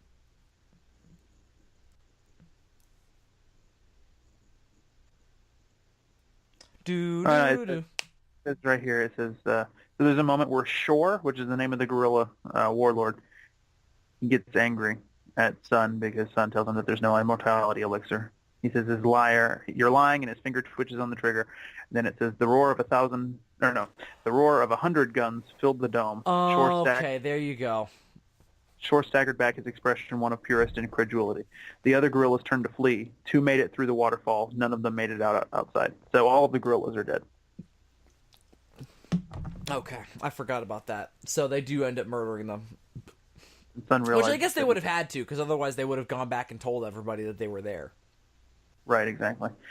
They have to keep it legendary. And then Sun realizes that he's been shot in the last, but he lives at the end. So. Well, again, I think it's overall one of the best of the entire book. Certainly one of my favorites. Would you agree? And one of the most unique. Yeah, I think that's another thing about it, is it's not just like a filling in a little hole of one of the movies or something, or giving us backstory for a character. It's its own thing that just happens to be in this world. So let's move on. So. Milo's Tale. This is exactly the opposite. Backstory for a character. This kind of needed to happen, though. This needed to be done. So this one is set during the events. I mean, it's exactly what you think is. It's set during the events of Beneath, showing us how and why Milo put Taylor's ship back together. Now, what's interesting about it is it kind of solves a logical problem with Escaped, but the explanation it has to give in order to solve that logical problem raises a whole other questions and kind of throws a whole bunch of questions. And kind of completely changes how you watch Escape. Yeah. Well, here's the thing about it. Like, whenever you watch Escape, and like, let's take ourselves back to before we read this. Like, it's very simple. Like, what's going on when Milo and Cornelius and Zira are on Earth after they've landed. Like, what Milo explains and what we can tell has happened makes sense. Well, it doesn't make sense, but I get it. So, I mean, it always seemed pretty simple to me that Milo was just some friend of theirs who was astronomically inclined and through some massive fucking bizarre conveniences was able to put Taylor's ship back together. That's all that was explained. That's all that needed to be explained. But I mean, obviously it doesn't make much sense because, again, how does not primitive, but how does a nearly medieval Dark Ages like kind of ape put together a spacecraft after it's been destroyed? And then how did they get to present day Earth? Obviously, and also how did they know that the Earth was going to blow up? There's always been a little logical problem with Escapes for me, is that it doesn't make sense for a member of the Ape Society, no matter how smart he is. It doesn't make sense for a member of the Ape Society, as we saw it in the first 2 movies, to be able to rebuild Taylor's ship. I mean, these apes didn't even know that flight was possible. Like, they considered flight a scientific impossibility. Cornelius says so much to Taylor, and then Taylor makes the paper plane to prove to him that, nah, you can totally fly. Like a member of that society should not in any way be able to put back together a spaceship. And so what's explained here is that Milo actually comes from a different ape society. He has crossed the ocean to get to North America. He's from, I guess, Europe is the idea. And It his ape seems to be like society they're is like the very... British apes, which His does line society, up with the movie. He doesn't have an accent, but like his demeanor definitely evokes that. yeah. We And just it's we just very watched it recently. We did a commentary on it, so we know. it's very different from the ape society that you know from the movies. It's first of all more technologically advanced, so in that way it's more like the book, but also it's much more segregated. Like the chimps and the gorillas and the orangutans are all segregated over there, and they're at war And with they're each all other. enemies, yeah. Well, the Milo, orangutans, they don't really get into it that much, at least as far as I remember. It's more the gorillas and the chimpanzees hate each other. yeah, especially Milo in particular, he has an aversion to gorillas due to some past Well, experience. he's got this like paranoia about the gorillas getting a leg up on them intelligence-wise. It's almost like a Cold War type of thing, like the chimpanzees are the U.S. and the gorillas are Russia, where the chimpanzees will do anything to keep information out of the hands of the enemy. You He know? also has some experience. He has this whole backstory that I don't remember the particulars of anymore, but he had some fucked up experiences with the gorillas in the past. They kill somebody. Yeah, Fucking I think they killed his family or something. no, not his family. It's somebody very specific. I can't remember if it's like his wife or girlfriend or son, daughter, whatever. Somebody very particular is killed by a gorilla, and he's like, I swear vengeance, I am the knight. That kind of thing. So, all right, Yeah. I love all of that. That's all great. That's all fantastic. I love it all. Don't mind it at all. Again, I think it overcomplicates Escape in the sense of, so Cornelius and Zero don't know each other. Wait, what? That's not what I meant. That's not what I meant. I'm sorry. I'm really tired, guys. We record these podcasts after I work a 9-hour shift, and after I smoke a bowl. Like you gotta give me some leeway to fuck up my words. So Cornelius, Zira, and Milo do not know each other prior to getting in the spacecraft together and blasting off to the past Earth. So Yeah, and the culture shock that takes place when Cornelius and Zero are presented with this ape from a different culture is super interesting. Like yes. there's a moment where Milo is trying to get information out of them, and he's got a gun, and Cornelius is like, "You don't scare me with that gun, ape, no kill ape." And Milo's just sitting there looking at him like, "Well, what the fuck do you mean, ape, not kill ape?" Well, he's not wrong because he's a chimpanzee, so he's not going to shoot another chimpanzee. And there's presumably in this Well, society, but their society seems to be more like ours anyway, where like they're just kind of like murder is illegal, but it's not. It's happened, and also like it's done when necessary, or like if it just happens to be a thing that needs to happen. exactly. I feel like Milo definitely would have shot Cornelius if Cornelius had posed a threat, just whether he's Right. a chimpanzee or Well, what. he also wasn't expecting to find apes out there anyway. They have no idea that there's an entire civilization of apes on U.S. soil anymore, because they think that the whole continent's been blasted out, which makes a lot of sense if you think about the fact that if that's supposed to be America, like that would be the most nuclear inundated place on the planet, bar none. Well, based on what we've seen of North America in the first two movies, yeah, I can buy that. Also, Well, but the again, I ape, mean, you just think about America as a target. Like we would easily receive the most nukes in a nuclear exchange. Like us and Russia would be the two big targets. also the apes in North America don't have any sort of radio or long distance communication, so there would have been no way for them to make contact with the European apes and be like, "Hey, we're here." You know, Right. it's almost it's almost like Milo is sort of an ape Christopher Columbus, and he's just come across a couple of Native American bit. apes, and they're like, Here's what I don't love. I don't love the in-the-moment contrivances to get them in the ship. That's what I don't love. Because that's where I think we're overcomplicating things and we're making things... If not stupider, just as stupid, and just like I don't care that we've explained this now. I don't like that they just stumble into the ship conveniently at the right moment, so that way they blast off like a couple of minutes before, not a couple of minutes, but like just enough time before the Earth is destroyed so that they're not killed. Like, why they leave has nothing to do with the fact that the Earth is going to be destroyed. They have no idea that that's going to happen. The gorillas, but they didn't really in Escapes either. They say they do, though. They say do. The idea in Escapes was just, we were leaving because there was a war brewing. They didn't know that the Earth was going to blow up. And then they were surprised to find out that the Earth had blown up when they saw it from the ship. Which, I mean, it's still wrong. I mean, they didn't leave because a war was brewing. They war because they left because they left because Milo thought they were going to be killed. And he presumed that he had to save them all. Man, that bit where he fires up the afterburners, though, and just fucking blows all those gorillas away, that was pretty fucking cool. Yeah, so what happens is there's a bunch of Milo's compatriots around this ship, like, prepping it and everything, and then a bunch of gorilla soldiers come out, and they're like, oh, what are those chimps doing over there? And they're like, hey, guys. Oh, God, this is such a great... Because okay, so this takes place concurrently to Beneath, and Zaius and Ursus are currently marching the desert trying to find the humans that they believe are beyond the Forbidden Zone that they're gonna go to war with. Exactly. So the apes, the gorillas rather, they come they're out. They're low on supplies. That is the thing. Yo, chimps, you got any food? And the chimps are like, oh shit, it's gorillas, and then they start gunning them down. It's so great. fucked.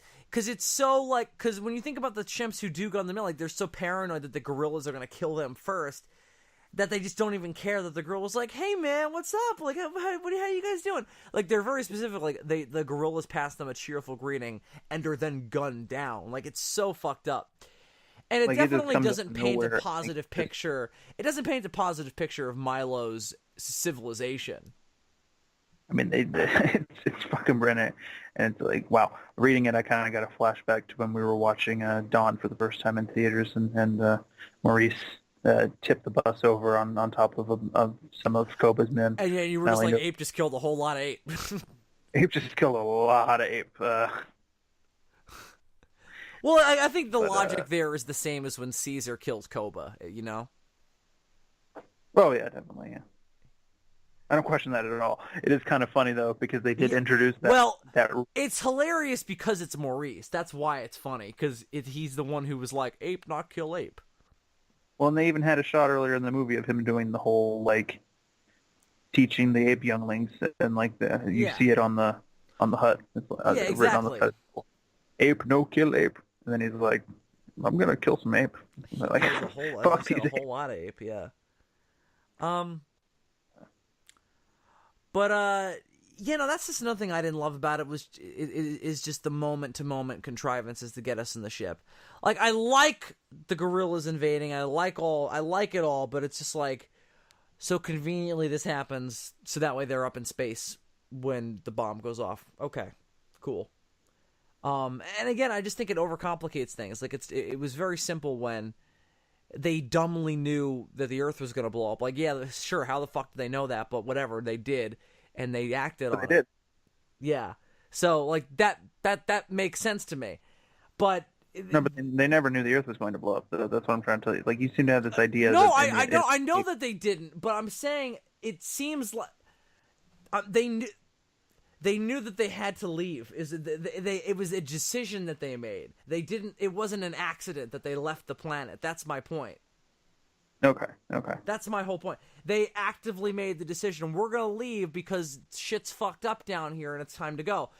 I know that they didn't know that the Earth was going to be completely destroyed, but clearly they had some kind of motivation to leave the planet.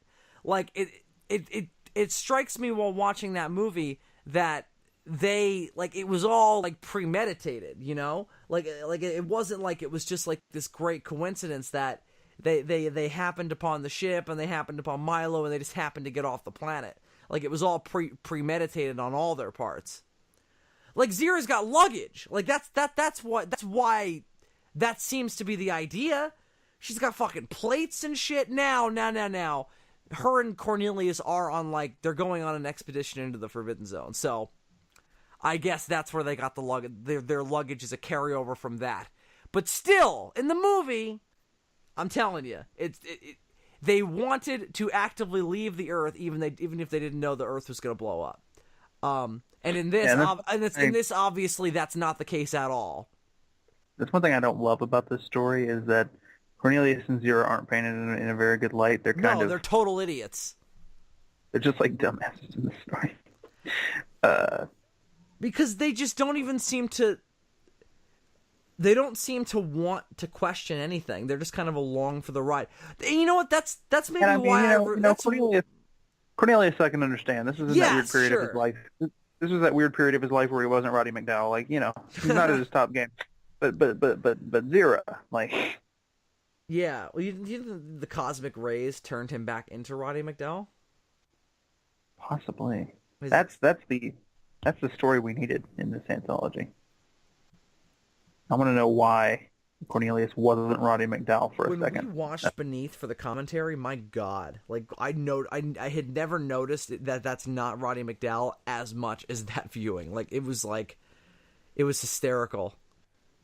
Like, I mean, the guy does a pretty decent Roddy McDowall. He's not bad. It's just not a good idea. It's an okay impression, but at the end of the day, it's still just an impression. Yeah, exactly. Like, it just doesn't work. But man, I mean, outside of that, it's a good deal. I love all the stuff about Zaius trying to keep a hold on Ursus as they're out in the desert. Because he's the only orangutan. Like, it's him and a bunch of gorillas going to war, Yeah, it kind of reminded me of the stuff from the other Zaius story that I didn't like, but the stuff from the beginning, I liked that stuff. Yeah, the good stuff from that book, yeah, or from that story rather. Like, when he's like on the expedition with the gorillas and like he's trying to assert his dominance. Because the orangutans have sort of a way of manipulating gorillas, and that's kind of what he's trying to learn to do in that story. Yeah, and that's what he's good at by the time you get to Milo's tale. But, yeah. Why do Cornelius and Zero go into the Forbidden Zone again? What's their just direct motivation? Oh, that's a good question. Maybe they were... I don't think they're looking for Taylor or Brent. Because I think they're pretty sure that they're both dead.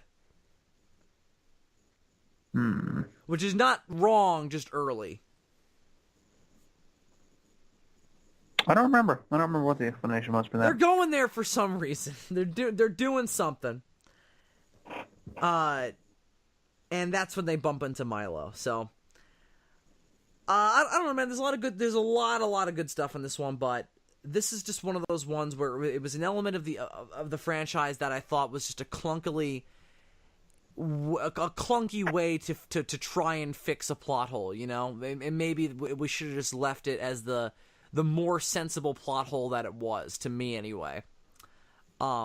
As opposed to trying to overcomplicate it here. That being said, I liked it. I thought it was interesting. I love all the stuff with the more advanced ape society. I love Milo's religious views. I love all that shit. But, there's just a lot in here that didn't necessarily click with me.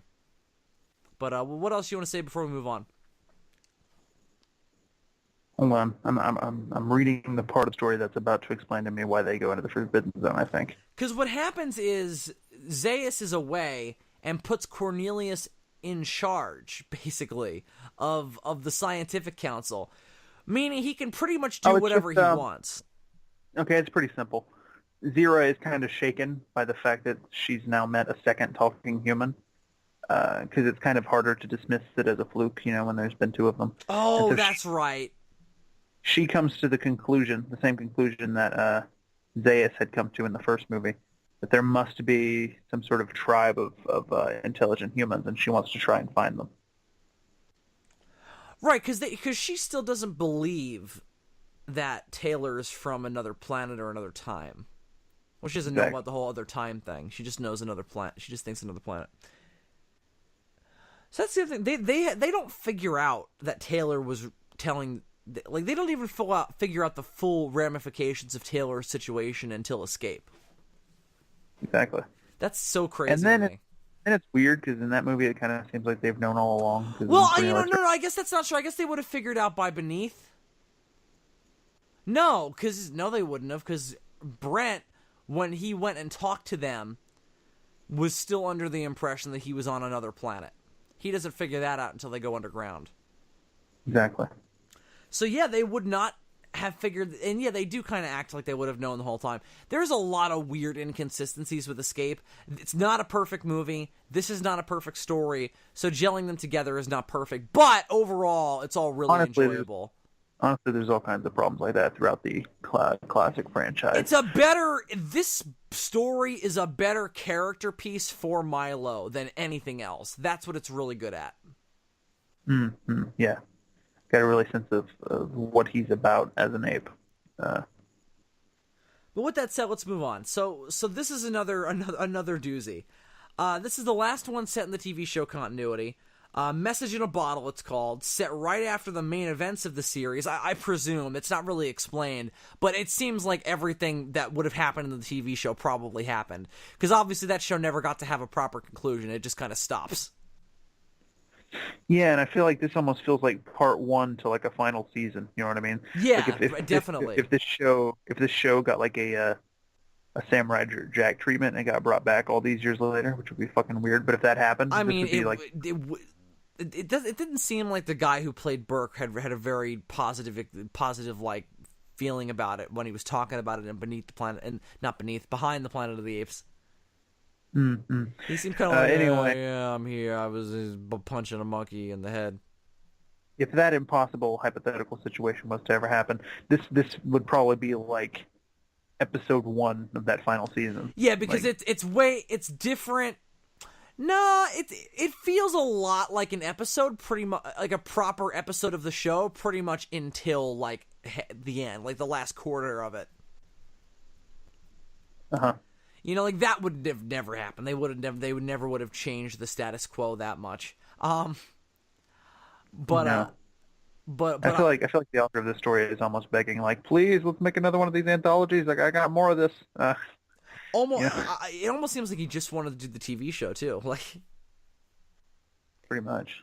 So set right after the main events of the TV series, its heroes find an old missile silo and realize they've been under observation during all their journeys.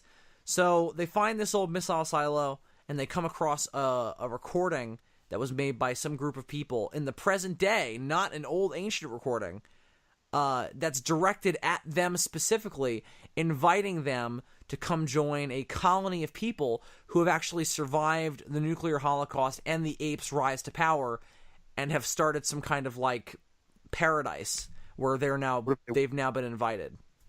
What if they went there and then there was a big twist and we found out that it was the TV show version of the mutants? Well, that's what I was going to say. This strikes me as that. I imagine that's where you'd go. Because they mentioned that the girl in the video has on a weird uniform, so I always took it that they were like the TV show version of the mutants, but we don't know because we never get there. I mean, they also find their message but they find their message in a missile silo. So that's the thing that makes me think that's kind of got to be the case. I see this happening one of two ways: either they go there and it turns out to be the TV show version of the mutants, or it's not TV mutants, but the society that they now have in order to survive the post-apocalypse is like fucked up in some way. Yeah, maybe they're not mutants, but it's like it's that story. It's that like moment in the ape story. Maybe something more akin to Culp's forces from battle than the actual mutants. That's probably what it would be more similar to. Yeah. But it's another really good one. It's because it does such a good job of building tension and suspense. Like it might be the best at that. And I really do hope that they do another one of these anthologies and that this writer gets to continue this at some point. Because if not, it would be like fucking Godzilla Legends all over again, where they have like this huge cliffhanger at the end of the Titanosaurus story, and then there's nothing after that, and you're like, what happened? Right. But I just love all the imagery of the missile silo. I love, them talking about finding the computer and shit. It's just, again, it's got the best tension and suspense I think, of any of the stories. Yeah, they're kind of trapped like rats in there. Yeah, exactly. They get lucky in that only a couple gorillas come after them. If it had been like Urko's full force, they probably would have bit the big one right there. Well, they lucked out because Urko's forces fucked up. They didn't wait. They went down because they didn't want to wait. They didn't want the humans to get away, and they obviously lost. But if I have any problem with it, it's that we spend a little too much time at the beginning with Urko trying to figure out where they've gone. Because that doesn't really go anywhere necessarily. Like, Urko doesn't really have much to do in this particular story. No. Which is fine, because the last TV show one was about him, and this one's about, the main characters, the main players. But at even still, I don't think we need that much with him at the beginning because he's not like a main player. So I didn't love that about it. It takes a little while to get going, but it's still really good. I guess it's also, no, I think there were like ruins. Oh no, there were definitely ruins and human wreckage and shit in the TV show. But this is like the closest thing we get to like a mutant underground base in Beneath. Yeah. As you mentioned before.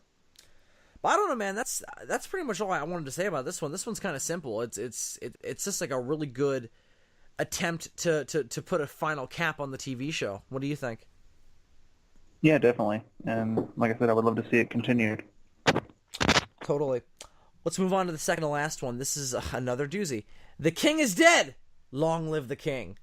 Set 20 years after Battle for the Planet of the Apes, Caesar enters into peace talks with his former mutant advisor. Speaking of Culp and his forces, his former mutant advisors, not advisors, adversaries from the Forbidden City.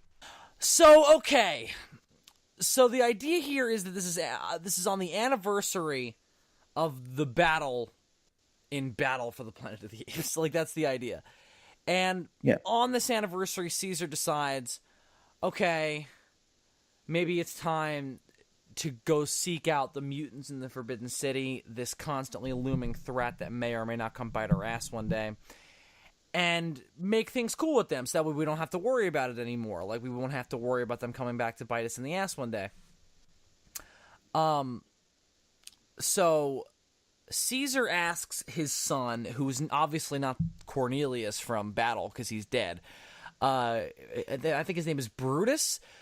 Because, obviously Caesar's mad old at this point. So Caesar can't travel to the Forbidden City on his own. So he asks Brutus to go in his place and invite an invitation to the mutant leaders to come and meet with him and discuss peace. Brutus is not into this because Brutus doesn't like humans on principle because humans killed his wife or his girlfriend. Yeah. And ever since then, he's been against them. But he decides to listen. He doesn't decide. I mean, he obeys his father and he goes and he makes it happen.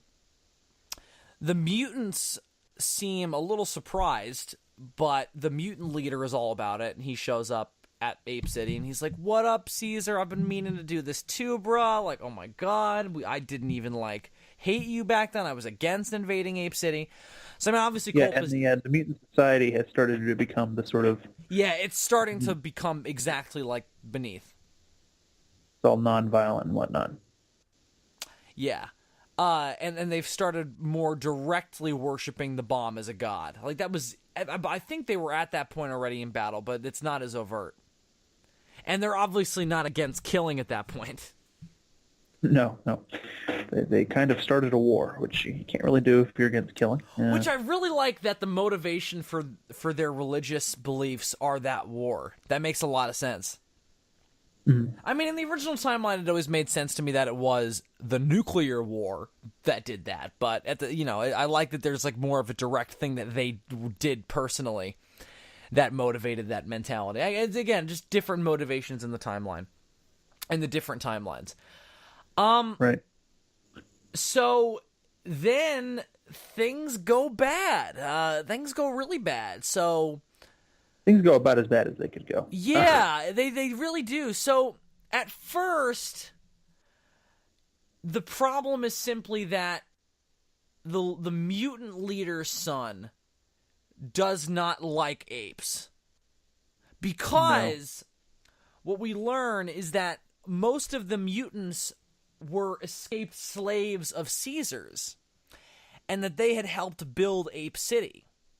Well, very specifically, the guy who's the leader of the mutants, Right, and well, his him wife. in particular, he was a slave of Caesar's, yeah. And that's why when he first meets Caesar, he's like, we've met before.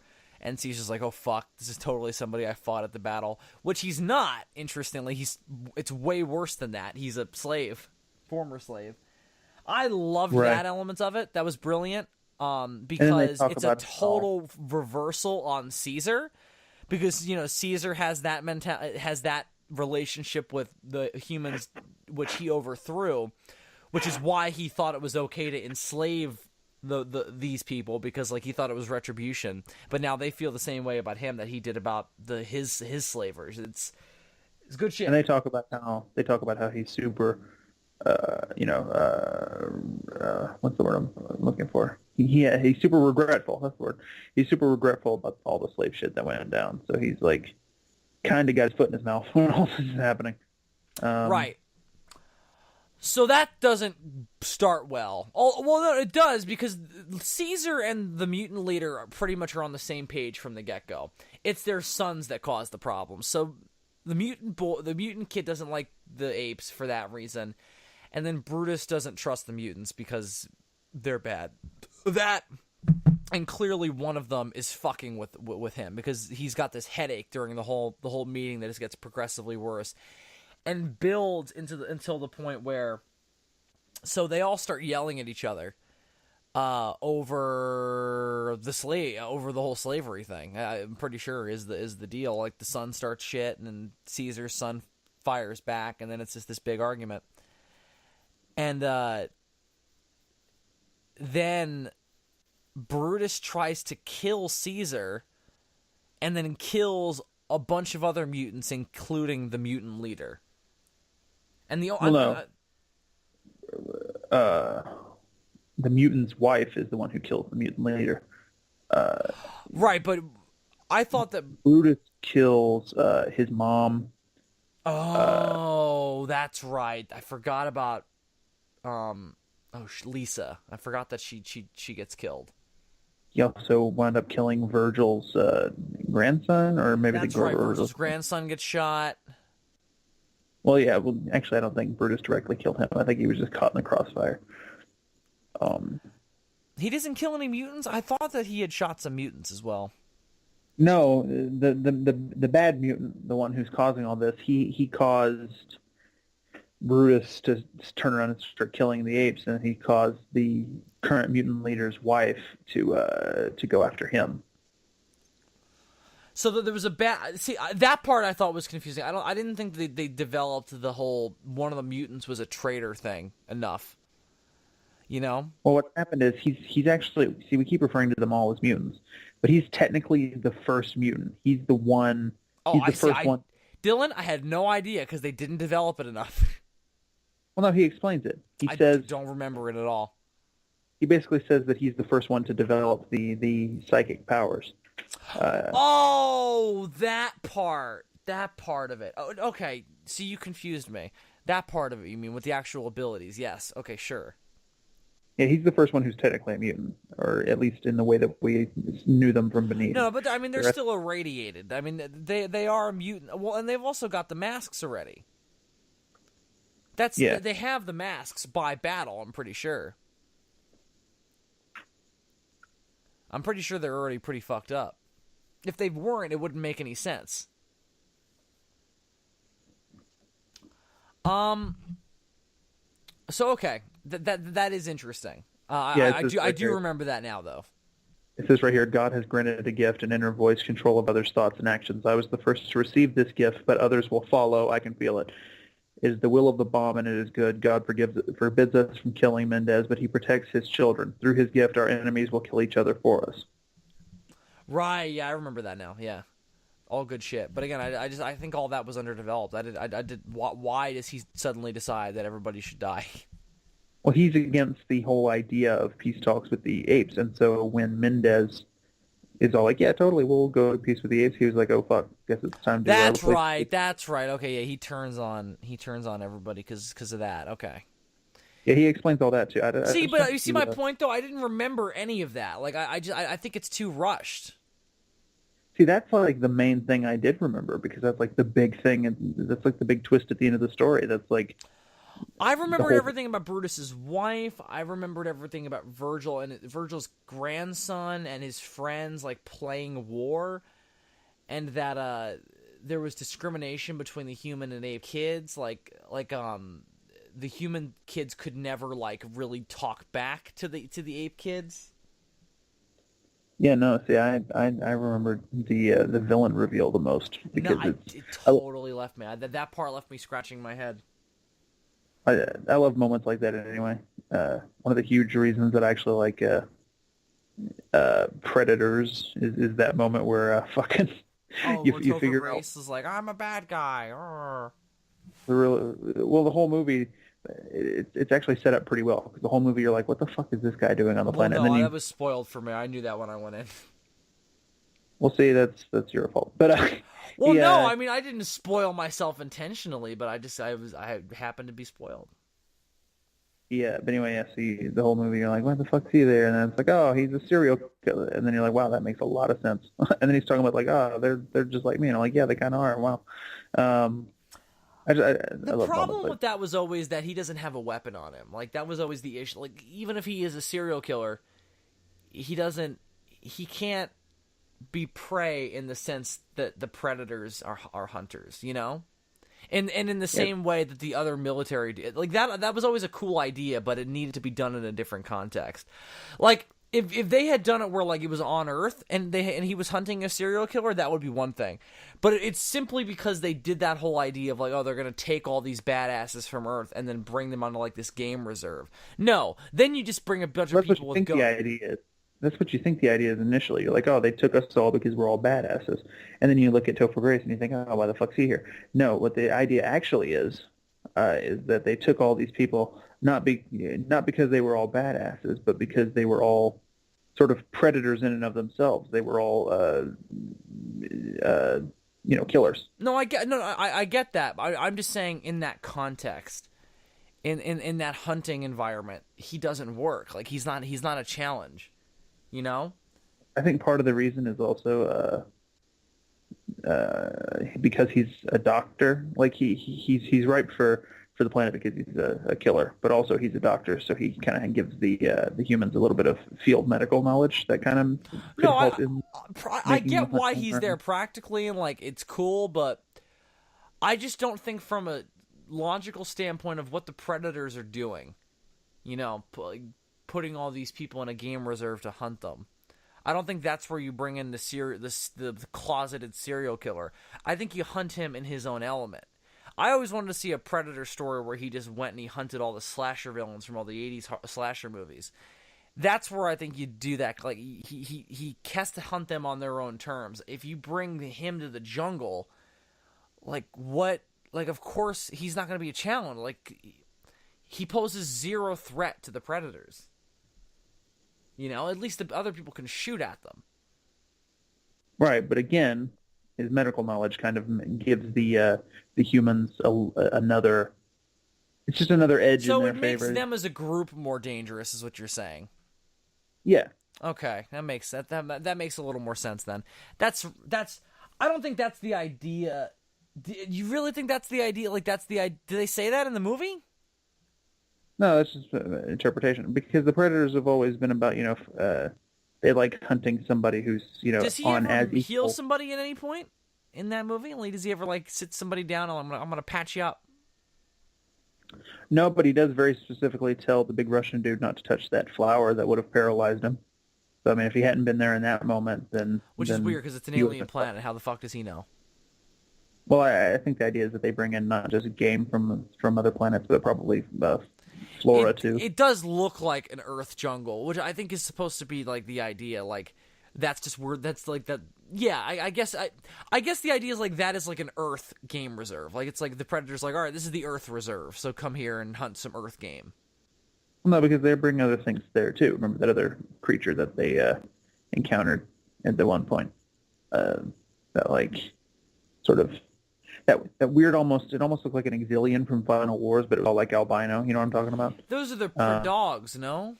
Those. No, there was another thing that like it came into their camp. They had set a trap for the predators, and then this other thing came into their camp and accidentally tripped the trap. No, I don't remember this at all. There was like another creature in the movie. I don't remember that at all. And the idea being that it was just a different kind of game that had been brought in or whatever. Huh. I remember the Predogs being that, but they're not humanoid, are they? They're like all. Is it a humanoid thing? Yeah, it's humanoid. That's what I'm saying. I don't remember that at all. I'm gonna look this up now. We gotta get back to Planet of the Apes though, because I'm getting tired. Yeah, I know. We're over 2 hours in. So is there anything else you want to say about Long Live the King? Yeah, I mean, I didn't have the problem that you were just talking about because I thought it was a really great villain reveal. I didn't think it was bad. I just didn't remember it. So I think that I needed to. I needed a little more, as they say. So outside of that, though, is there anything else you wanted to say? No. Okay. So why don't we move on to the final story? And this one is another doozy. But interestingly, this is another one. It's like it's not backstory. It's not like, oh, this is what's going on. When this was happening, this is another like original characters, original story. All like it just happens to take place in the apes world. And I love the title of this one, Banana Republic. So an orangutan cleric and a gorilla captain, Dante and Maximus respectively, discover the remains of a naval base while a human naval base, obviously, while constructing the foundation for a new shrine to the lawgiver. So this one I had 2 issues with initially. One, it took me a hot minute to get into it because it wasn't established characters. Like, it took me a minute to go, all right, so I got to get into these new characters and this new setup. And it's about a priest, and he's going around doing priest stuff. This is a little dry. And then once they're like, oh, we're going to do another story where the apes discover some ancient human tech or ancient ruins that make them question their beliefs. And I'm like, we've done like 5 of those already. But then they do it in a different and creative way, and that's not all there is to it anyway. That's what I also appreciated. They use it almost as an excuse or a motivation to then discuss some really interesting elements of ape politics and ape society. Because what's really good about this story is not like, oh, they discover some ancient human ruins and, oh, it's about, like, priests. No, it's because there's an orangutan and a gorilla just hating on chimpanzees the whole time. And they are almost as much against chimpanzees as they are against humans. And that's sort of the idea. And there's a terrifying notion at the end that there needs to be a societal cleansing of those loyal to the lawgiver and those not. Because they go on about how, like, oh, all chimpanzees are closeted atheists, and how that there's no room for that in this modern day and age where we have to fight for room and for food and to struggle to survive against humans. I just thought it was spot on. How'd you feel about it? Yeah, I mean, all of what you just said. What makes this different from those others, discovering ancient human ruins thing, is that those stories usually circle around a chimp scientist character who finds some ancient human, again, either a tech or a building of some sort, and comes to these realizations immediately because they're chimps and they're the smartest of the apes, but then they get sort of ostracized or murdered in one case because they've delved too deeply into the secret that the orangutans and the gorillas keep. This time it is entirely from the perspective of the orangutans and the gorillas, keeping that secret.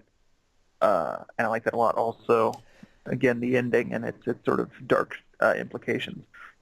I And I like would the imagine political motivation of like how they actually practically are going to do the cover up, because it's not going to be easy.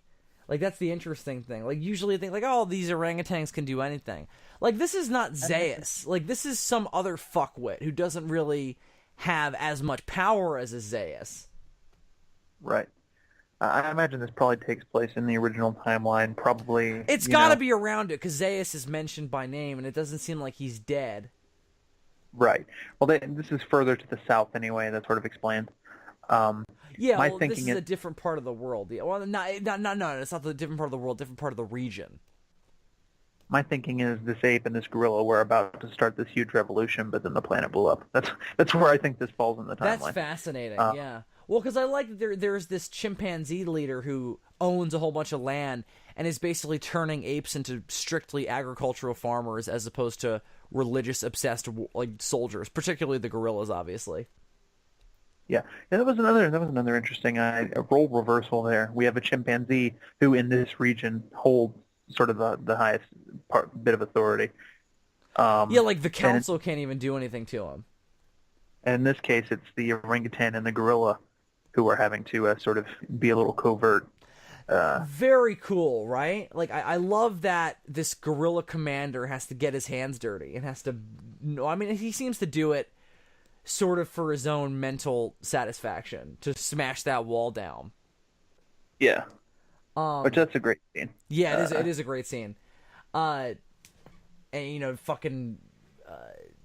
Dante is just describing, like, you know, he did not take any break. For 2 hours, he just ripped it apart piece by piece. And I really like their reactions when they go inside, because we also don't get gorillas and orangutans reacting to that shit for the first time in the other stories. It's always somebody who isn't totally disgusted by it. You know, even Zaius in his first story, it's before that mentality is sort of raptured in him, you know? Yeah. So it doesn't really, you don't have that. But in this, it's like this whole, oh my god, there's no wonderment to it, there's no awe, it's strictly fear and disgust. And it's really interesting. But, yeah, man, it's a real good one. It gets a little slow. It has to be, though. You have to know who this dude is, and you have to understand this situation.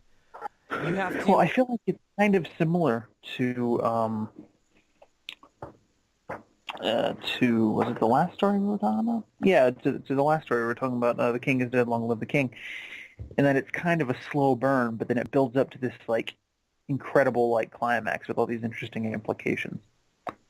I think this one's better. I think that it works in the same way, yeah, because once we get to the point where they're inside the human bunker and Maximus pops off all that machine gun fire, astonished at how powerful that little tiny gun is, and he realizes like how much he could do with it, and then he has the idea with Dante to do some like societal cleansing. Yeah, it's freaky. It's very effective. It's cool shit, and by cool I mean dark and fucked up. It's a really good one. I like that Dante has all these workers for him as well. I like the stuttering chimpanzee assistant who takes every fucking word he says as God, and you get the sense that he only doesn't hate the chimpanzees who are like strictly worshiping the lawgiver, but even them, like, they get a different kind of treatment from the gorillas and the other orangutans, you know. Mm-hmm. So I don't know, man. I really like this one a lot. Definitely one of my favorites. What else do you want to say about it?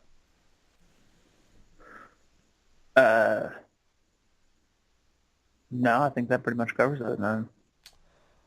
Well, wow. It's pretty plot-wise, so there's not a whole lot to talk about, is there? Yeah, well, it's more conceptual stuff. It's more of just that idea of we're getting a different perspective on things here than we're used to, and that's good. Interesting stuff. Oh, I also liked that the idea was, this is kind of crucial. So, okay. So, it's supposed to be like the last remnant of good natural land before entering the Forbidden Zone. That's where this takes place. And they're building this church on this ground that's supposed to be like this ground is sacred. It's the final boundary between the real land and the Forbidden Zone. And the fact that this is where they find these human ruins, they take it as like this bad omen, or just a sign from the lawgiver that it means something. I really like that as well. Yeah, it's good shit. But all right, D, why don't we start to wrap things up? We're almost 2.5 hours into this fucking thing, so I think we've definitely spoken our piece. So all in all, this book is pretty good, no? Yeah, I mean, I want more of this.